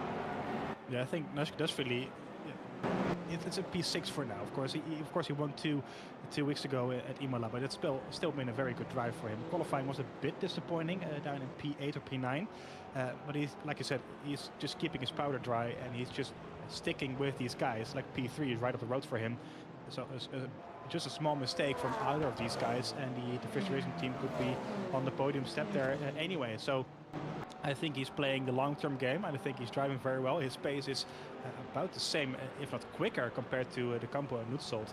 And he's just able to keep out of trouble. As we see the Pezin there around the outside of, I think it's Jules Guerin. It is. It's Leproux, that's the first of the P12. No, I think Guerin is number 18, isn't he? And Leproux is 23. No, Leproux is 18 and Guerin is 23, sorry. You were right. So there we go. But confused. That's what you get when you have multiple liveries that are the same. As Deschamps is actually in the pit lane in the Peugeot. So the second driver in hypercar in the pit lane is also in the Peugeot, the 222, involved in that incident early on with Nutzold. So I doubt he will be repairing any damage. He didn't seem to be having too much trouble with it, but I think he'll be going for some tires with less flat spots, that's for sure. But he is the second to visit the pit lane. Yeah, Lucas Cedar goes for. I'm not sure if Cedar has pit yet or not, but the interesting one will be what's the gap to De Rezzo, who of course pit earlier than all of them. Whether he's been able to undercut or whether Deschamps putting less fuel in is still going to come out ahead, and I think he is quite comfortably at the moment there, as we see more of the hypercars lapping our GD3 top 5 here. There's Jack Bolger being lapped by Nutzold, and right up to the other side comes De Campo, just finds the door shut in his face in time by Eric Nutzold, who's keen not to let Pezin and that final spot on the podium slip through his fingers here as they come through the final corner. Yeah, great stuff from these guys, keeping it as clean as they are. This is a good run for Nutzold on Pezin into turn 1. Pezin goes very defensive in the Ferrari. On the outside, he has to go in the Cadillac, and the 83 swoops around and he gets it done. The 53, apologies. 51 still on the inside though. Of course, the outside becomes the inside. Whoa, bit of wheel banging there. But the 53 still on the inside, and I think he can get it done this time around. Forces him off track there. Oh, through the gravel. Pezin goes in the Ferrari, and I don't think he'll be happy with how that went. The Peugeot has come through as well. Yep, the Peugeot through as well. On the inside now of the Cadillac. It spins around to contact on the door, and both of them spinning around. So Pezin through, and Nachkidashvili, we mentioned him already, just a small mistake, and he's up into 4th position. the McLaren, I think it's Jules Neal. Panchi that hit him there. So more drama for Notesold. Can he actually escape from this corner without being clattered into? So he made a risky move, forced Peasant off track, and then an even riskier move from the Peugeot De Campo, and they both come to grief in the gravel. Yeah, we are on board with Panchi here in the McLaren, so we'll see potentially, I think, of what he saw up the road. Although I think this is just a bit after the. No, this is the before, incident, of course. Yeah. So this is the on board. This is what he saw. There's a Peugeot on the left hand side, and then Notesold returning to the racing line right as he's arriving. Yeah. Oh dear. Nothing Panchi could have done there. Yeah, certainly not intentional in any way, shape or form. It's just a wrong place, wrong time for Panchi, and it's a familiar story with him and the hypercars, isn't it? As we see Manuel Fuchs, I believe, has been given a drive-through for some reason or other. Potentially track limits, I think. Track limits, yeah. So nothing to do with the collision with Panchi earlier on. Then I guess just getting into the no live stewarding, times. unfortunately. No live stewarding here. So any penalties that you will see pop up on the graphic throughout the race are for track limits. So incredibly, Peasant somehow in all of that is held on to P3 thanks to the sort of De Campo taking him basically himself and Notesold out of contention there. Although De Campo is about 5.7 seconds behind Nashikashvili here, who is well in sight of Peasant and that podium now. So it's as you especially predicted that if they get some drama happen up front, Nashikashvili would be well placed to take advantage. And as Ferrari versus Ferrari, but I wonder if Nashikashvili can get some clear air here, what sort of lap times he might be capable of. Maybe he could challenge Passan for P2, but I think it might be a bit too late in the night to really think about beating Beltrami for the second race in a row for Official Racing Esports. Yeah, I think P2 is possible for Nashikashvili if he gets past the Ferrari up the road. There's still 36 minutes left to go, so there's still a long way in this race. Let's take a look at the halfway through standings. Beltrami is leading then after 25 laps, 6 seconds ahead of Matteo Passan. Peasant, as we were just saying, in third, followed by Nashikashvili, just a couple of tenths behind in the second Ferrari De Campo in fifth. Niklas Ulrich kind of out of nowhere in the Valkyrie in P6 after all that. Same for Wellem. He mentioned earlier that he felt a bit threatened being the only Porsche 963 driver, but so far P7, not too bad. There's some good points on the board for now. He's been caught by Roth though.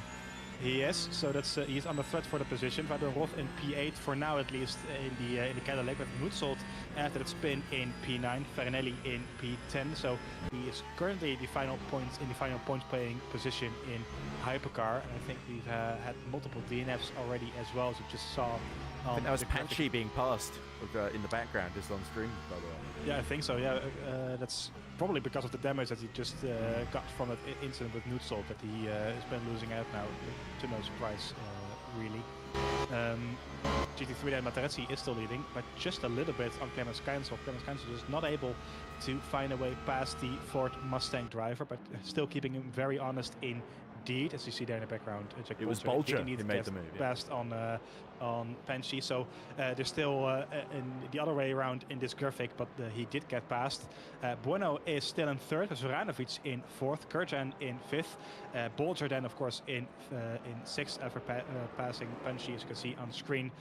He is down in P7 now. Kolosov still in P8 with Jules Guerin in P9 and Leproux in P10 in the final points paying position. Yeah, that was me thinking Guerin and Leproux had no chance of points, and all of a sudden they're both gone into them. It's never over till it's over. Yeah, it shows you just how quickly things can change. It's certainly not been an ideal race for Julian Guerin, but he's still, if you can get a couple of points out of it, you never know. It could make all the difference come the end of the season, when you never know who can have a bad race. When we saw Clemens Keinsel struggle home to P9 in Sebring before finishing on the podium again at Imola. He looks like he may well finish on the podium again here, the way he's going, but these last 33 minutes, you never know if he might be tempted for a risky move on Jaakko Matrese. Matrese, of course, as we said, he's about over 20 points down at the moment, but over the course of the season, particularly when we get to the endurance round at Le Mans, where there are more points on the table, you might want to be not just risky, not just selling for the easy second place if there's a win on the table. I think Clemens Keinsel will be aware that Matrese is going to be an ever-present threat for the rest of this season then. Yeah, especially the Le Mans endurance round, as you said, it's the penultimate round of this race. And of course, remember, endurance rounds, they're 2 hours and 40 minutes, and there are more points on the cars. So a win is 38 points instead of 25. So if you have a DNF there, being Clemens Council, and your P2 scores maximum points, then that's a big old sweep that can happen. Same, of course, in the hypercar field with Baltrami and Barzank. They're the two leaders in those standings. So I think that the endurance round at Le Mans really is going to be the Whoa, Nootsold! Nootsold's going off track again. That looks like the 53. Final sector then. Yep. So what's happened here? He's struggling just in 8th position then after being basically taken out twice. Once by Hypercar, once by GD3. And I think the car very much has got the dents to prove that, just a huge sideways moment then. And slide as well, a spin. Oh dear, doesn't look like the Cadillac's handling very well at all. No. And this is Ulrich, I think, in the 999. It is, yeah. P6. Chasing Fabian Roth. P8. No, Roth has got past him. There we go. Yeah, So the Valkyrie losing position then while we're away as Pezin sets the fastest lap. So it definitely looks like Pezin and Nashkidashvili, now they're sort of in clear air, deciding not to fight each other, just starting to follow each other and try and catch up to Basan. But they are all starting to run very low on Virtual Energy, those that haven't pit yet. We have seen also Jules Neal has nipped into the pits, which is why he's in P12 now, and also might explain how both Shadow Ones have snuck into the points, admittedly. Yeah, as you can see, the three leaders are on similar percentage of 8 and 9%, but Nashkidashvili has about 13, which is at least a lap and a half more of virtual energy that he has in the tank for now. So him fuel saving, playing the long game really is paying off here. He can either extend, or he will extend his stint by at least a lap, I would imagine, and then he has to make a shorter stop as well. So I think with the pit stop phase, he should be able to pass Petsin if his pit stop is all going according to plan. And given the current pace of the two Ferraris, they're closing the gap quite quickly to Basan. He might be able to challenge for a second position here as well come the end of this. So it's really a great strategy by Nashkidashvili here, just playing the long game and not being involved in any crashes as we have seen already. I'm really impressed with how he's been driving here. Yeah, he's certainly kept his head, and that experience that he has at this level has really come in handy. You can see he's actually just let Pezin escape up the road a little bit, and he's now still within about a second of Matteo Basan then. So if these two start holding each other up, that could be ideal for Nashkidashvili, as we see Lucas Cedar, unfortunately, has been given a driver, I suspect, for breaking track limits himself, because he hasn't pit yet. I would say so, yeah. I think going too fast to the pit lane is a stop and go penalty instead of a drive-through. So drive-through is almost guaranteed a track limit breached. Anyway, what's the gap between Beltrami and Basan? Is it 8 seconds or 6 seconds? 6.2. There we go. So Right. I was about to say be really pessimistic. It's like, well, Beltrami's miles in the lead. No one's going to stop him winning this one. But it is only 6 seconds, not 8, which is, of course, a 2 second difference, which in this business is quite a lot of time. You don't want to be losing 2 seconds to somebody. I'm sure Beltrami's now going to put that right and immediately try and do a clever strategy or pump in some fast lap times to make the gap another 2 seconds bigger to Matteo Basan here. But yeah, that is encouraging signs for him so far. He really, since taking the lead at the start, Beltrami has really shown exactly why he's in the championship leaders. We see Cedar come in and serve that driver penalty. That is going to allow Robin Deschamps through into 11th position, potentially. Or at least he's going to get a lot closer. I think he's DNF'd even, so there we go. His name is grayed out. So Lucas Cedar, instead of going for the drive-through, he's had enough of it, and he parks his car up, unfortunately. And that's him out of the race. And Deschamps, indeed, as you said, now up into P11 after all that, as multiple LM GT3 cars are in the pit lane. That's Soranovic in the Iron Dames Lamborghini Huracan. Panchi, Guerin and Kurjan also in the pit lane. So those are the guys opting to go for a bit of an early stop then in the GT3 field. And I'm sure we'll see most of the rest of the field coming in next lap as well. We're almost an hour in as Basan and Petsin, both of them going into the pit lane this lap. So P2 and P3 then going earlier than the leader, and Nashkidashvili as well. So potentially for a bit of an undercut or some teamwork here by Tatum Esports, telling Basan to go for to cover off Petson really and split the strategy between the two, which could be very clever as well, indeed. And Nashkidashvili now up into second, could get the jump on both of them with the overcut here. Oh, Peasant. Oh, they were trying to release him first, but he had to sort of get rotated before he got back in the fast lane there. So that was aggressive from Francesco Peasant, but it's not worked out as he would have hoped, I think. Yeah, Peasant is still being just forced behind Basan there, so unfortunately not able to get the jump on him in the pit lane. It's about a second and a half, I think. As they both exit the lane. We're on board with the Ferrari. He's behind one of the McLarens there. I think that's Jules. I think that's Michelle Rodriguez, because that looks like an absolute motorsports car. Indeed, it is. So it's got to be Michelle. Michelle Rodriguez then in P13 it is. Yeah. So losing a bit of ground then. Oh, leaders in GT3 are in. That's Matrese, Keinzel, and De Bono, our top three. Yep, so that's expect Bolger and Kolosov also in this lap. I don't think the virtual energy difference was that big between all look of at these this. drivers. Matty De Bono comes in right in front of what was the race leader, Jaco Matrese. So Matrese may have to be rotated here, and that could create an opportunity for Keinzel. I do think that this game includes that in the pit stop time. So Matrese does remain in the lead then. Ahead of Clemens Keinzel. Fortunately for Matrese, that the time that it's needed to get the car straight is included in the pit stop time in LMU. So not any losses there for him. Luckily enough, he remains in the lead ahead of Clemens Keinzel, 1.5 seconds now out of the pit lane. So that gap has grown just a little bit, and I think he'll be very happy with that. As Batrami and Ulrich are now also in the pit lane. Yep, so our race leader in Hypercar in, and that allows Nashkidashvili back in the lead for the first time since he dominated pretty much every lap apart from the pit stops at Imola here. But we think Beltrami, as we see Beltrami getting a drive-through penalty. He must have sped in the pit lane. Oh my goodness. I think so.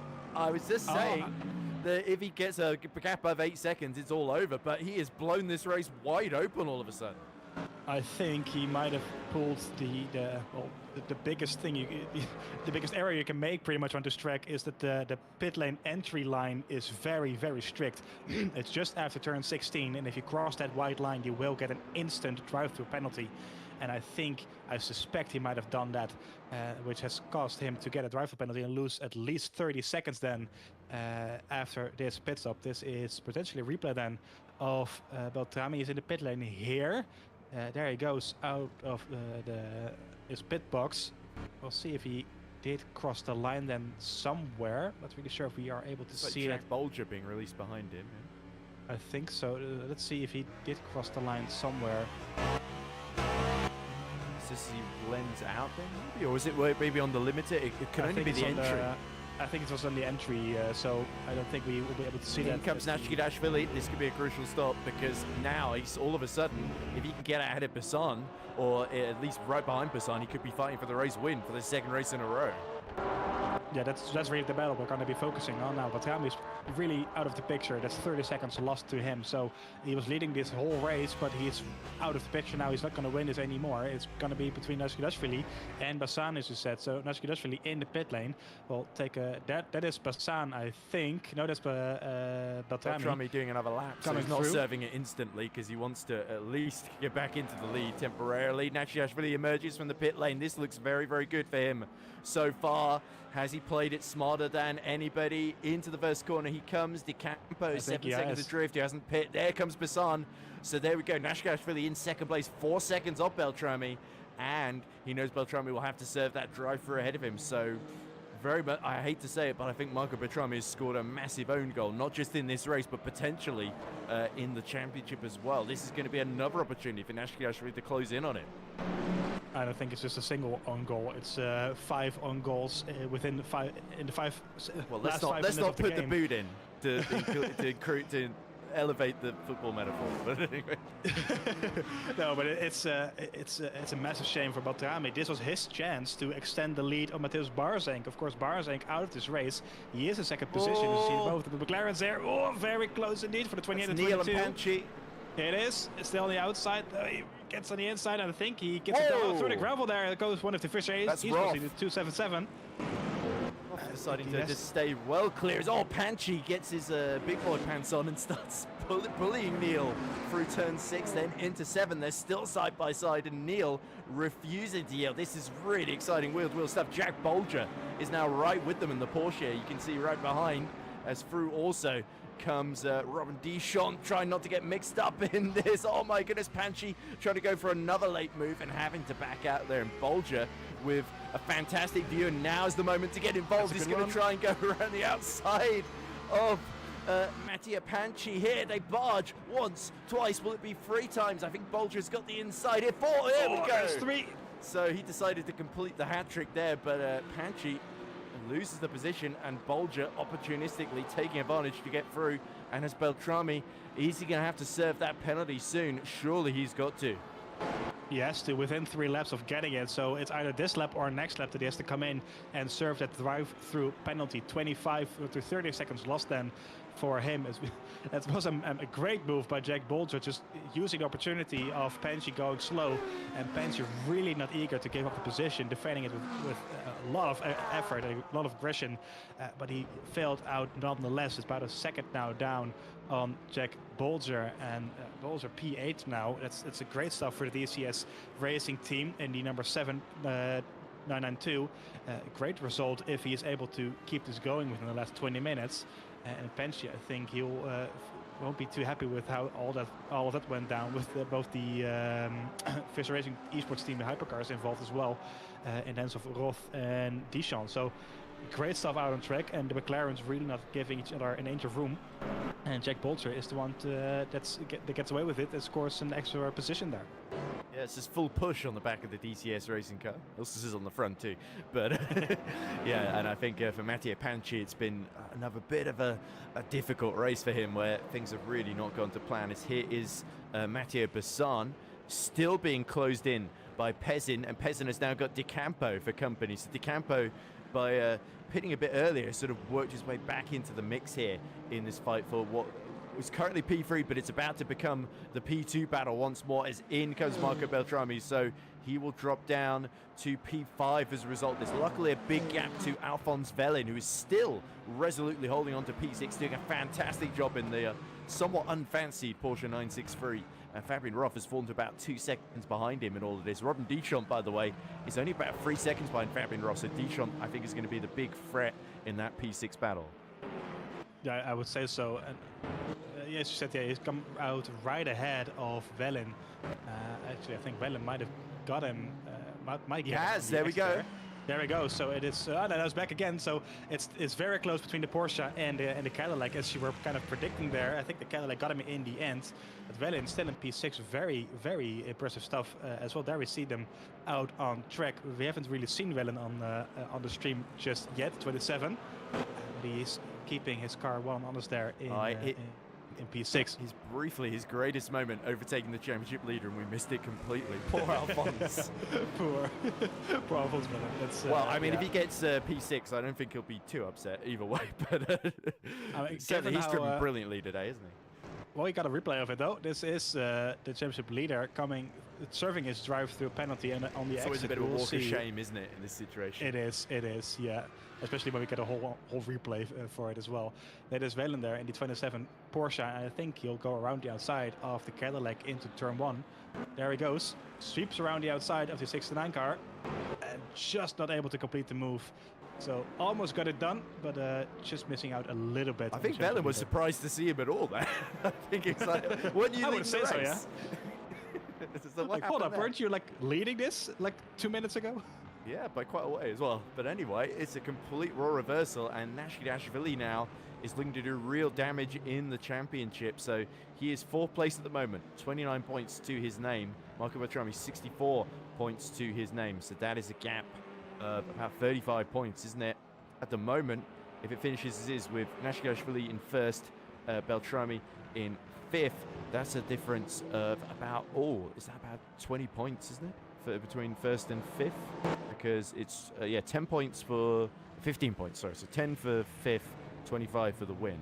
So let's see, it'd be 35 minus 15, which is about about 20 points, isn't it? So I it's think almost so, yeah. halving the gap. So this is huge in the championship. I mean, he'll for sure get the jump on Barzank and Nutsold, who both of them having a disastrous race.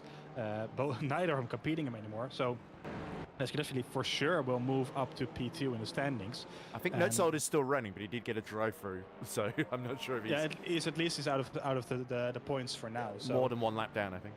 Yeah, he won't be able to compete for any points around here. So Neskidashvili, if he gets the second win in a row, we'll see in about 17 minutes. He will at least jump those two guys and move himself up into second position in the standings. Yeah, so certainly P2 is very much up for grabs. We see De Campo going around the outside of Pezin into the final corner there, and that was a little bit odd from Francesco Pezin there. I wonder if maybe he thinks he might be a bit marginal on fuel or something at the end, and he's decided he's better off following the Peugeot and sticking at the back of the pack rather than being sandwiched in the middle and chasing down Besson. Yeah, that's a bit of a weird one. I think he just kind of pulled over and let the Peugeot through. I'm not really sure what happened there. He might think that De Campo has a better opportunity of getting the second position there. Let's see what happens. This is on board with the Peugeot of De Campo. It's really into 1540, so he's trying to follow Besson, and it's on the exit here. Okay, they both hit the gravel, interestingly, and then he decides to let off the throttle. Maybe there was a danger of a corner cut penalty.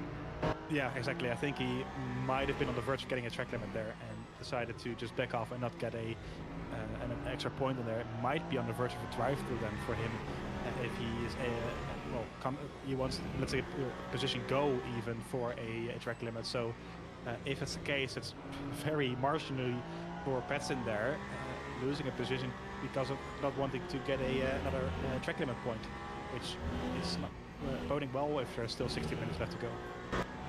I have to say, as much as this has been a really unbelievable, entertaining race, part of me is sort of wondering if we've been robbed a bit of a great Beltrami-Nashkidashvili fight for the lead, because Nashkidashvili's pace is such that I think he would have had a decent chance of challenging for victory even without Beltrami's drive-through penalty there. I don't think we should be asking ourselves that, because if we think about it too much, we will cry. That's true. I mean, Nashkidashvili going from outside the top 10 to into the lead with 15 minutes to go legitimately is an incredible turnaround by him, and shows such a strategic masterclass. It is no wonder he was so confident after Imola. Didn't seem impressed at all with his own performance. He said, yeah, that's sort of roughly what we were expecting. And he said, it's good, but there's more to come, and he's definitely delivered on that. I think I'm just going to double check on where he qualified. I think it was P11 P8 in the end. Oh no, it was just inside. P9. Okay, just inside the top 10, but nonetheless, that's like a gain of 8 positions. I mean, for context, he was the third quickest Ferrari. He was the third of the Ferraris. Mistake for Besson at the exit of turn 6 then, and this is going to allow De Campo to get around the outside potentially. The lights blaring here as we're going into the final stages of this 80-minute sprint in Qatar. Still, Besson cannot shake the Peugeot, and it's going to get the inside for turn 10. Will De Campo go for the move, go for second place, and he covers off the Cadillac behind that makes contact. That could allow Pezin through again, and we've seen this before, haven't we? Yeah, we sure have. That moves De Campo up into second position. Pezin in third. So Besson losing 2 places there in one after that mistake that we just saw. A bit of a scrabble there for Campo as well. That's terrible news for Besson, who is losing even more ground than compared to the 2 leaders up front. And he was on the podium early on. Remember, it was 1-2 for TDM Esports. Now it's a 4-5, so both of them losing out massively in the final 20 minutes. Meanwhile, in GT3, late charge from Jack Bolger continues. We saw him making that great pass earlier for P8. Now he's got past Jules Neal, and he's closing in rapidly upon Kolosov here. So Vladislav Kolosov may have 2 very quick Peugeot and a very quick McLaren, giving the Lamborghini company. We know the Lamborghini sometimes can struggle with tyre wear, particularly in the hands of Kolosov, who we know so quick in qualifying, but often really struggles when it gets to the business end of a race like this. Yeah, I'm very impressed with him still being in P6. I've often said in the earlier races where that the race pace is really where he struggles, as we see that's definitely coming through. Made a bit of contact there on the McLaren, but still all in one piece. But keeping the pace. That will look like Pezin going off track there. And I think he has. That's allowed Bazan back through. Yeah, I completely missed that. Apologies to that. So you scared me there, Ed. So let's see a replay of what happened. The Ferrari flashing his lights as well. I think he had a bit of contact then with the McLaren there. Maybe. Oh no, so they're coming to lap Panchi. Panchi's got mixed up with the hypercars yet again. De Camper gets held up through 3 and 4. Into 5 and 6 they go. Oh, Panchi just tagged him around. Oh dear. Yeah, I would see why you would flash your lights out after that. And you could see why I might be screaming, seeing that in the back. So I'm sure Pezin was screaming as well, but nonetheless. I would say so. I would be screaming in my helmet, that's for sure. Oh, Jack Bolger just avoids a repeat incident there and gives just enough space to Pezin, but goes off track, and that can allow Jules Neal back through. So he had to compromise his line there, understeered off almost into the sand, but Bolger now back down to P8, has got to fight to get back in front of Jules Neal here. Yeah, and looking behind him, that's Julian Guerin in P9, ahead of Punchy, who's now in 10th. Kind of out of nowhere, the Shadow 1 esports car is back fighting for a P7 this could be. Guerin was one of the late pitters as well, so I think that's why he's on such a charge here, because he's put less fuel and he may potentially even be on fresher tyres. He could very well be, but his pace has been very good in these closing stages. So I'm surprised to see him there in P9, let alone the top 10. But it's very good stuff by him in these final couple of laps, and could be on for some good results here, even despite the lack of pace from that Porsche all race. So great stuff by him. He is just a second behind the leading Porsche. Jack Bolger, of course, is the leading Porsche in this field. The Porsche really not working well, to our surprise here. So I think if he can at least beat him, he will be very happy with that. Yeah, I think that certainly the leader Porsches from qualifying have certainly both hit issues in the race, and I think it's Bolger and Guerin that have come through from a bit further down on the grid, in particular Guerin, of course. So they definitely were doing the Nash Billy strategy of hanging back in the first part of the race and then really surprising everybody by being quite frugal and reaping benefits in the final phases. But this is frustrating, it must be said, for Francesco Pezin. Switching to the Ferrari, there's a couple of mistakes he's made, and he kind of knows that second place has sort of fallen through his hands as a consequence here.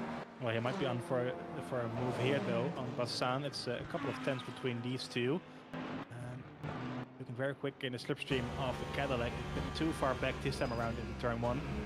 He's closing the gap just a little bit on the braking, and the Ferrari really is looking a lot quicker than the Cadillac in these closing stages. 10 minutes left to go in this race, so a lap or 6, I think, to go. And I think it might be just enough time for Pezin to pass Bassan again and get up into the podium positions, which, in my opinion, would be well deserved for either of them. They've both been driving really well this whole race. Seeing Pezin on the podium after making that switch, losing the points, I'm not sure if he had any points, but losing any points that he might have had, the podium would be a welcome reward for sure. So no matter who ends up being there on the third step, I think it's a well-deserved result for either of them. I think I absolutely agree on that, because this has been an absolutely ferocious fight, hasn't it? But also very strategic, and also just everybody just trying to make sure that they don't slip up at the final hurdle here. With the amount of pressure on, because De Campo on for his first podium will definitely be his best result. Pezin also looking for that first podium of the season, and then Bassan looking for that second podium after he's had a fair bit of bad luck, as we say, in the opening phase of the season. But definitely looking to fight back. He's currently 6th in the championship, Matteo Bassan, and the way things are going, we can't discount him either, as this is, I believe, Kolosov being closed in by Jules Neal and Jack Bolger. Yep, it is. That's the Lamborghini there. They're now getting passed by the 222, trying to find some way past the Lamborghini as well. And Kolosov now being hunted down with two very quick drivers indeed, and that's Jules Neal and Jack Bolger. And seeing like it's about a second and a half slower than his fastest lap, so the Lamborghini is struggling just a little bit based on that alone. And he has a lot of work cut out for him in the next 8 minutes. Benchy here is trying to defend his P10 as well. That's Rodriguez behind him. It is, so McLaren versus McLaren fight. I think Benchy for sure would like to keep him behind and score at least a single point in this race after all that he's gone through. So still 8 minutes to go, and Rodriguez is looking quite quick around here. Let's see if he can get any closer in the slipstream. I doubt he can, given how similar, of course, these cars are being that they are the same. I doubt he'll be able to get any closer in the slipstream this time around. Looking at the rear of that car, is it the damage just of that car? Yeah, it looks like the Lambo of Kolosov has certainly had a couple of knocks on the left-hand side there, potentially from other GT3s. The whole rear side panel is just missing. Yeah, there you go, because there's the Elm GT3 logo isn't shown on the left-hand side, so yeah, that's definitely can't be handling too well through some of these corners there. The carbon fiber looking a bit crunched there. The other battle is interesting. We did briefly see it while they were lapping with these GT3s. Velin being closed in by Fabian Roth and Robin Deschamps then. So the Fischer Racing Esports duo looking to back up Nashvili with fighting for P6 there, as we see. Or is that Rodriguez starting to really put pressure on a damaged looking Panchi there as they have to let another of the hypercars through. It's the 777. So that's Farinelli, I believe, in the final points paying position, negotiating them. And you can feel Rodriguez in the Acerlif absolute esports machine, so desperately craving a rare point for him in the gold split. Or is it, where is he in the championship? He's P12. Actually, no, he scored at every race so far this season, sorry. But usually he's fighting for P9 or P10, admittedly. Although he did get 8 points for P6 at Imola. So he's certainly on a bit of a upswing in form, Michel Rodriguez, despite how he's often sort of joking that despite the fact that he consistently sort of scores in the top 10 in Platinum Splits, Panchi gets a bit wide out of 14, that he's not really, he never seems to tout his own horn too much, Michel Rodriguez, and it's great, always great to see him doing well because he's such a likable presence in the VMS paddock. He really is such a humble dude and a great racer as well. As you said, he's been present in the Platinum Split as well throughout the season, so it's always nice to see him out on track. And now going for potentially P10. Jules Neal on the inside of Kolosov, and the McLaren, as we see, that's the 777 again of Farinelli coming through as well. Lamborghini's on the inside then for turns 4 and 5, and he'll be able to defend it just about then to the McLaren, but the Lamborghini really is struggling in these last couple of laps with the amount of damage that it has on the rear, and Bolger is just being patient and trying to nibble off a position here and there as well, if he's able to. Now, I do want to quickly get back to what I was saying on Petson changing his car. Let's not forget the Campo also switched his car. I think we missed that. He did get past him, yeah, but the Campo, of course, also changed his car to the Peugeot NX8, and he is driving in P2 as well. We haven't really talked about that, but I just want to quickly acknowledge that he also made the switch, and he's been driving phenomenally all race, currently in P2. So just want to give him the credits where his credits are due as well. Yeah, but our two I was about to say changelings, but they haven't changed over to swap cars, so it feels like an odd Swaplings. The swap buddies, yes. They've gone to the swap shop as here comes another change of positions. Velin trying to keep back Fabian Roth into turn 2. Roth has got the inside. Will he extend the steering? They almost make contact. Velin holding on to 6th place by the skin of his teeth and that unfancied 963, and he's got to defend like crazy here, but the more he holds Roth up, the more it brings Robin Deschamps into the picture as well. This could get very messy in the final 4 minutes here, and Velin defending brilliantly, but can he hold on in an unfancied machine? Yeah, the Porsche really is struggling then compared to the two Fischer Esports Racing Team guys. We've seen these two, the purple cars, out on track together throughout most of this race, really, with Fabian Roth leading Robin Deschamps, that we are on board with in the 222 Peugeot. Both of them really eager to get the move on the Porsche, which he was saying earlier on in the YouTube chat before the start of this race, that he felt a bit uneasy in being the only Porsche 963. And we've seen the Porsche performing quite well in other splits as well, but this time around, the final 3 minutes, he really is struggling just a little bit compared to the two Fischer Esports cars, going right there through 13. Now with 14 as well, is able to keep it on the road rather nicely, as you can see. And just a couple of minutes left to go in this race. Can he hold on? Going to be very no. Speaking of, there he goes. Gets held up by Giacomo Teresi, the lead in LMGT3. Let's get at least Fabio Roth get past, and then the 222 is also wanting to get past after that less than optimal run of Velin with Giacomo Teresi there, almost colliding with him, but losing a place now on P7 and under threat of the Peugeot as well into turn 1. I think he's just a bit too far back now. Yes, he is. So has to tuck in behind again. And I think Velin is not too happy about how all of that went down. Well, I think Velin is in a position where he hasn't finished the race this season, let alone in the points. So I think he would happily settle for P7 if he can keep Robin behind him. But he's going to try and use the slipstream to at least compensate for the lack of straight line speed that the Peugeot is going to have relative, or the Porsche is going to have relative to the Peugeot. It's a 2 Ps, damn it. There we go. So Velin, I think, is just doing the level best he can to hold on. I think maybe the rear tyre's just starting to go at the end of this one, as we see Kolosov continue to defend as best he can. He's actually done well to keep Kurjan just about in sight at the end of this straight, but Neil now is gearing up for his final assault, and I think Jules Neil has got that P6 very much at the center of his mind as he gets very, very close at the apex of turn 1. Yeah, very close indeed, and Kolosov really is struggling now. I'm very impressed with how long he's been able to keep the 2 cars behind him, because he's going very slow indeed. I think he got track limits last lap as well. That's why you don't see the lap noted on the graphic there.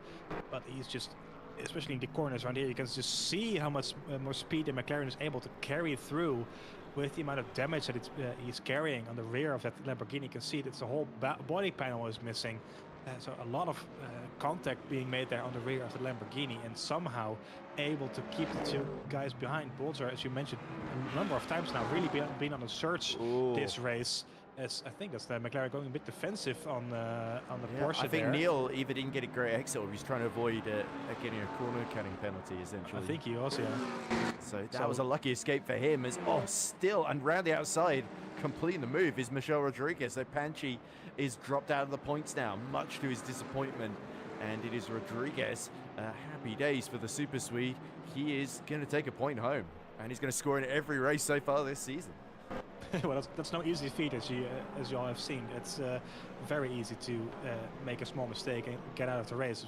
Almost being held up there by one of the Shadow 1 esports guys, as the Rezzo pushed the fast lap of the race in. So clearly he has some good pace. He must have made another stop, I think. That's why he's on the fresher tyres right now. That could be a thing, yeah. I think that's a possibility. So clearly showing some pace, but just a disaster for him after qualifying in 2nd position. But Velin now having to defend big time on Robin Deschamps. I'm kind of surprised that Fabian Roth has not just disappeared up the road. Oh, there's the mistake. And Velin gets past them by Robin Deschamps after a mistake there in 10, I think. Ooh. And that's that fight over. Nashikashvili starting the final lap with just 13, 14 seconds left on the clock then. So it's about to run out, and these drivers all here are about to start what will be their final lap of the race here in Qatar. And Nashikashvili, you can't really describe it as anything other than a strategic masterclass, and he's built a 7-second gap, considering he was just 9th on the grid. Was sort of coasting at the back of the top 8 for quite a lot. This one is always the DeCampo being held up by Bolger at just the wrong moment, and now on this final lap, Pezin could well be challenging for P2. Both of them looking for that first podium in their new cars to start their season off in round 4 at the halfway point in the strongest possible way. But is DeCampo going to be able to hold on? There's Jules Neal, followed of course by Kolosov. Oh, I think there was a little bit of contact between Pezin and Neal there. That's yeah, I think so. I think it was, yeah. Nashikashvili, though, not far off of crossing the line to take his 2nd victory in a row in the gold split here, and the German is closing step by step on Marco Beltrami's championship lead. He's going to go up to 2nd in the championship, considering he only had 4 points to his name 2 races ago. He's going to come away with 50 in total from here and Imola. Round the final corner he comes. Fisher Racing Esports get another win. Nashikashvili is victorious in the sprint in Qatar in the hypercar class, and he's going to be absolutely delighted with that. Perfectly executed race by him. DeCampo takes his first podium in the Peugeot in 2nd, and Pezin too.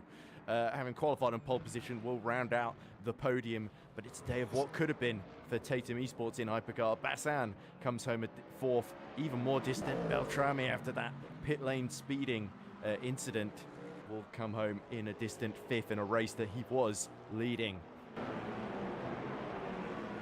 I think we saw a very happy Petson there in the background, spinning around as he came across the finish line. So, and I think we're going to have to ask him if he's happy with that. That answers itself. Indeed.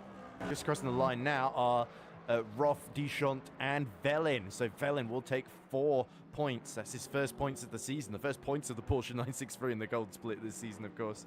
So I'm sure Alphonse Velin, given that, as you say, it was a difficult car to be in, but he stayed out of trouble in the first half of the race, and that really allowed him to finish in the points there. As here comes our GD3 winner, and Matrese. We haven't talked about him in Keinsel too much. Only 2 seconds separate them, but another brilliant performance from Jaco Matrese here. It really has been. It's a phenomenal driver, as you said. We really haven't spoken about him, but it's just invincible, really. Flashing the lights, very happy about it as well. 2.5 seconds ahead of Clemens Keinsels, also flashing the lights, so still very happy with the P2. He will remain in the lead of the championship, if my calculations are correct, and I'm not sure if they are, but I think they are, as De Bueno comes home in 3rd then in the Lamborghini Huracan. So I think Keinsel will remain in the championship lead, but Matrese scoring 50 points in 2 weeks, that is a big leap towards the front of the field. Yeah, it's going to be close between him and De Bueno now, but I think Gurin has fallen to 4th behind the both of them in the standings. But you're right, Clemens Keinsel, with another his 3rd podium of the season, will maintain that championship lead. So let's go over the results in Lusail. It's Nashkidashvili after 47 laps that wins by... Oh, it was about 8 seconds in the end, I think, unless De Campo had a very slow final lap. But yeah, Mattia De Campo, though, from a bit further down the field in the top 4, top 5, is able to get the Peugeot home onto the runners-up stop. And Francesco Pezzin from pole, he certainly had a lot of adventures up and down with fighting both De Campo and Bassan throughout. But he holds on to P3, and big achievements from all of our podium finishes there, I think it's fair to say. Matteo Bassan, it's a case of so near yet so far to his 2nd podium of the season. And Marco Beltrami, there will be frustration there after a brilliant performance on track. It's just breaking the pit lane speed limiter marginally on entry, we believe, that has cost him dearly. Instead of fighting for the lead, he finishes a somewhat distant P5. Fabian Roth, a good recovery from him to come home in P6, along with Robin Deschamps, who got spun earlier in the race, of course, coming up to P7. Alphonse Velin, his first points of the season. So Velin, of course... definitely no reason to be pessimistic about his chances anymore, is there? We're certainly going to see, I hope Velin becomes a regular point scorer, because I think everybody would be absolutely delighted to see that for the Finnish driver. Nicholas Ulrich, big spin for him earlier doors, wasn't there? But he still got home in P9 to get a couple of points, and Farinelli in the 777 takes the final point for Tatum Esports. Missing out, of course, was De Rezo, who qualified on the front row, had a bit of a messy race, and he is our final finisher in the hypercar field. Shall I just do GD3 as well? Okay, GD3. Jaco Matrese is the winner, having completed 42 laps, 2 seconds ahead of Clemens Keinsel. Mattia De Bueno really did one overtake at the start on Zoranovic, and that's where he finishes in P3 in class. Zoranovic, nonetheless, taking his 2nd best result of the season after, of course, he was 3rd in Sebring and has to settle for 4th this time around. Johan Kurjin, though, getting his best result of the season so far with P5. So Johan putting in a very, very good performance, considering he was yet to score before today. Kolosov, with a damaged car, nonetheless held back three very fearsome drivers to take P6 in the form of Jules Neal, Jack Bolger, and Julian Gurin, who went from the very back of the field to P9, but sadly for him, that is going to lose him positions in the championship. Michel Rodriguez takes the final point with a late move on Mattia Panci, who was a bit of a punching bag, sadly, as has been the case at quite a few rounds this season. So unlucky for the Italian. Evan Leproux, he also had a difficult run in P12, and Marco Galetti, I believe, is our final finisher of GD3s and of the race, of course. Sadly, not getting to the end was Francesco Adamu in the Toyota. Eric Notesold, very messy for Eric, I think it must be said. So he'll be disappointed with that. Lucas Cedar also not making it to the checkered flag, along with Manuel Fuchs in GT3. Great qualifying for Fuchs, but the race sadly not panning out as hoped. Matthias Barzenk, unfortunately, a collision there with a GT3 for the second race in a row comes to bite him quite hard. And Mohamed Colombo, sadly, a new car, but it doesn't change the story of the result for Mohamed Colombo. So hopefully he gets on top of that 499p before too long, because it did look good after qualifying and after the first lap. So I do wonder what happened there, because that was when I was eating dinner, I think, that he retired. So I think so, yeah. anyway, that is the results, but we've still got some talking to do. We can't go off air just yet because we have got let's see. We've got a somebody with a backwards name coming into the interview room there. I think it was Colombo. Oh, it may have been. Indeed it is. Wohamed Colombo, it says, in backwards language. Oh, no, it's because the M's upside down. I get it. Yeah, there we go. There's a real meta humor going on here. We got him. We got Jakob Matrese, our GT3 winner. We got Nashkidashvili in. We got Clemens Keinzel. And we got Alphonse Vellin. Shall we? You know what? Given that he was talking in the chat there, shall we go for Alphonse first and hear what he has to say? Let's do it. So we're joined now by our 8th place finisher in the somewhat unfancied Porsche 963, but certainly Alphonse Vellin, you made the most of it. What a spectacular performance. You stayed out of trouble. You're running P6 for quite a lot of it. You briefly fought with Marco Beltrami, our championship leader, for P5 when he was serving his drive-through penalty, which I'm sure was a bit of a surprise to you. But yeah. And while you couldn't hold the two Fisher Esports cars of Roth and Deschamps behind, you still got 4 very precious points and broke the curse for the 963. So how do you feel, Alphonse? Yeah, I feel good. I could have, of course, stayed in front of them, but my front left was absolutely cooked at the end. Just the front left. I thought the rear tires were going, but clearly I've been looking at the wrong part of the car. Wow, I have to say congratulations on that, because I know how much that means to you. And you were saying in the chat before the race that you felt like you were... what was it you said? You felt like you were a Glick versus Ferrari. Glickenhaus, yes, versus a Ferrari. So I assume you're not thinking about a car change anytime soon. Nah, not with this result. Oh, no. That's great to hear as well. The 963 deserves some love. Sverre, any questions for our latest Hypercar point scorer? Well, of course, congratulations on your first points of the season. I, as a personal huge fan of the Porsche 963, I always love seeing it on the track. So congratulations on those points. There are a couple of more power-related tracks coming up, Monza, Spa, and Le Mans. How do you feel your chances are for those tracks? Do you think you can score some points there as well? Yeah, I think I should be able to score some points if I avoid chaos at the start. But otherwise, I feel the car is very consistent over a race distance. So it's not good on peak pace, but very consistent. So I think points are on the table for those races. Well, certainly P14 to P8, that would support that analysis, Alphonse. So let's hope you can do it again in a few weeks' time when we come back in Monza. Yep. Thank you very much for talking to us, and enjoy your 4 points. Yeah, thank you. First of many, no doubt, for Alphonse Vellin. So who should we go to next? Shall we go to our championship leader who finished second in GT3, Clemens Keinzel, and hear what the Fisher Racing Esports man has to say? Yeah, sounds good. So Clemens Keinzel joins us now. Clemens, a fantastic pole position, I think it was in the end, against Jakob Matrese. Unfortunately, you missed out at the start. And while you were able to really keep Jacko under pressure throughout, that was sort of the story of the race for you. Sort of so near yet so far. And I'm sure, obviously, great points in the championship. Once more, your third podium of the season. But I imagine mixed feelings after that one. Yeah, good evening, first of all. Yeah, you could say I have mixed feelings. Obviously, I'm really happy with the single result with P2. But if you look at the championship, if it continues like that Jaco always finishes in front of me, then it will get close to the end. But yeah, I'm happy with P2. today. Yeah, I'm always happy to talk to you, Clemens. So, Sverre, have you got any questions for our championship leader, who I believe has extended the lead, despite, of course, Jakob Matrese beating him for the second race in a row, as he points out? Well, I think he did, yes. After Jules Guerin only scored a single point, if I'm not mistaken, 2 points. in the end. So 2 points. So Rodriguez only scored a single point. Yeah, there you go. So congratulations, of course, on your P2 again.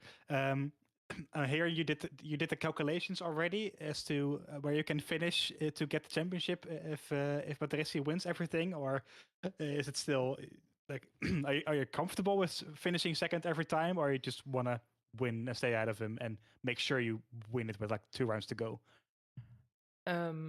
Yeah, I would like to win it with 2 rounds to go, or even more, if it's possible.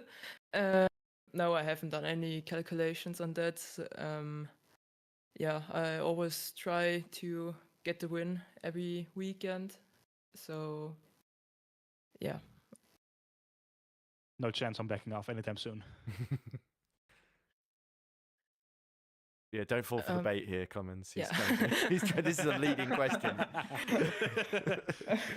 Anyway, Clemens, it's all as I say. Question. Yeah, it's brilliant to hear from you, and you're doing everything right now at the current moment in the championship. So, best of luck for Monza in a few weeks' time, and yeah, let's hope we're talking to you again with another podium, maybe even another win under your belt. Yeah, I hope so. Certainly possible in the Ferrari. I hear they're popular in Monza. Anyway, so as we let Clemens Geinsel leave to enjoy his second place trophy, we've got our 2 winners waiting to be talked to. Shall we talk to the man who finished just ahead of, only marginally ahead, but still 2 seconds is enough to win, and that is Jakob Matrese, who him and David Ashkashvili are first repeat winners of the season. Let's talk to Jacko. So Jakob Matrese joins us now from Tatum ResTech Esports. Jacko, it feels like deja vu, really, from Imola, isn't it? You take the lead on the first lap after qualifying in the top for a couple of positions, and then you just controlled things despite huge pressure from Clemens. He was never more than about 2 seconds or so behind you. From our point of view, we didn't talk about you very much in the broadcast, admittedly, because you had him covered, but it must have felt very tense throughout for you. Yeah, we were like the whole race, we were at the same pace literally every lap. I was a bit, the start was a bit better because the Mustang has a very good acceleration. So after the start, I started to manage as everybody else. I thought the Mustang was a little bit better with the tires, so I was calm. But I saw that Clemens was increase the pace with like the same virtual energy, but at least I controlled the race, so I finished I finished like that. It must be a conflicting scenario for you as a very passionate and patriotic Italian to be fighting with a Ferrari for the Gold Split Championship. And of course, next time out, it's your home race, Jacko. So you've got to be feeling confident with the form you're on at the moment. Yeah, I hope so. Well, here's hoping. It's been a long time since somebody's scored 3 wins in a row in the Gold Split. It's very rare enough that we see double wins. The first 3 races were run by 3 completely different people. So, of course, it's everything to play for. Sverre, you got any questions for double race winner, I guess, in the last 2 events? Feels good. Feels of good. course, mentioning the 2 wins in a row. 2 weeks ago, I talked to you and I said, well, it's a bit of a slow start, maybe with 0 points and 8 points, but then you got the win. So the feeling of the season finally really getting started. Now, with 2 wins in a row, are you maybe looking a little bit towards the leaders in this championship as well? Or are you just taking it race by race and just see what happens? Race by race, absolutely, because I'm not very near the leaders in the leaderboard. I think I have to check. You're P3 at the moment, so you've passed Julian Guerin in this, and I think you're a couple of points behind Mattia Di Buono in P2. Yeah, so I have to do race per race. I have to be calm, do a nice quali, nice race, and see what happens at the finish. Well, it was a Good stuff. beautiful race you put together, and I agree with Sverre completely. Thank you. Congratulations, Thank you. and best of luck for Monza, because I know everybody at Tatum is going to hold a massive party if you're able to get 3 in a row. So, You won. exactly. Best of luck for the rest of the Gold Split, Yaka, and it's always a pleasure to talk to you. Thank you, guys. All right, there's one man waiting, as he did in the race, very patiently for the attention to be put on him. It is the one, the only, David Nashkidashvili, P9 to P1. David, that was incredible. How did you do it? Oh yeah, it was a great race. There was a lot of fighting in front of me. Everyone was just trying to get every position, but I was just like staying behind them, and they all crashed each other out. So it was not a lot to do. I mean, that's a very succinct summary. Let's talk about a big moment in the race in terms of your getting into the lead, because obviously you went longer than anybody else. You played it very, very cool on the strategy. And then Marco Beltrami, despite coming out of the pits a couple of seconds still ahead of you, you were able to leap up to P2 at that point. Then the words DT appeared next to his name. What went through your mind at that point? Yeah, I was really surprised. I didn't expect him to have be on that many cuts. Yeah, We think he went might with have sped in the pit lane on entry. We weren't sure exactly, but I have no idea. Probably he probably either it was something with that or the white lines on the pit exit. I got a very small cut because I was in turn 1 on the inside of track as well. Maybe got something like that as well. So I don't know. Maybe we'll ask him as well at some point to figure out what happened there. Because it was really a turning the whole thing upside down, like you mentioned, Ed. We were together with Ed. We were discussing what was going on in the race and how you were just biding your time, and all of a sudden that popped up. When the drive-through happened, were you already like somewhat confident you could actually win this, or were you still just kind of biding your time and seeing what's going to happen, or yeah, how did you experience that? After you got the drive-through, I was sure that I could definitely fight for the win. Before the pit stop, I never imagined that. But of course, it was like not guaranteed. The people behind me were really, really quick, and they actually, especially the Ferrari, the other Ferrari, he caught me a lot. He had way better pace than me, but he had some bad luck with traffic, so I was able to stay ahead. So yeah. Well, David, you'll be pleased to know in the last 2 races, the gap to Marco Beltrami's championship lead has gone from, I believe, 46 points to just 20 now, with the 50 that you've gained in the last 2 weeks then. Obviously, I do want to ask very quickly, what happened in qualifying? Because it felt like it never quite came together for you in P9. Yeah, I didn't do that much quali practice, and then well, there we go. when I was driving on the qualifying, the server was so different. There was so much more understeer, and the car just went straight everywhere, and I invalidated my final lap. So then it was like not much I could do anymore. Fair enough, but you more than fought back and you adapted to the situation brilliantly. My final question, David, is we're halfway through the season now, and you've gone from being, I think, outside the top 10 on just 4 points to all of a sudden being the main second in the championship and the main threat to Marco Beltrami. Can you win this thing? I hope so. I mean, there's some people who change cars who also have really good pace, so I think this should be a great championship battle. Of course, I think the LMHs look really strong currently, so I think I definitely have a chance to close the gap in points. Oh, well, we will wait with bated breath, David, because you've certainly impressed us greatly. We always knew you were a great driver, and you're finally getting a chance to really perform at a top level, and it's a pleasure to watch. So best of luck for Monza in a few weeks' time, and thank you again. I feel like we're going to chat with you very regularly now, David. Okay, thank you. Well, David Spawn's so good, my throat is starting to strangle me. But anyway, I just can't believe it. So, Sverre, then, as we let David Nashkidashvili enjoy another hard-fought, well-earned victory, proving that Imola was definitely not a fluke, as we very much didn't think it was at the time, and I think he's very much proven that it wasn't conclusively now. This championship, both championships really, they're turning very much into a 2-horse race. It's Beltrami versus Nastagashvili, and maybe a 3-horse race in GD3, because I think De Bueno did all right today. So it's Keinsel, Gurin, Keinsel, De Bueno, Matrese, I think, who are the big three to watch, with Gurin having a bit of a tougher day today. Yeah, we predicted before the start of this race that this was going to be a good one, and it really did pay off. And as you were saying, this is the first time we had repeat winners in this championship this season, and it's all coming together very nicely indeed at the halfway point of the season. There's still 4 rounds to go, a lot of points on the board still, but there are clearly a number of favorites popping up in both categories who will hopefully bring this title fight to the wire.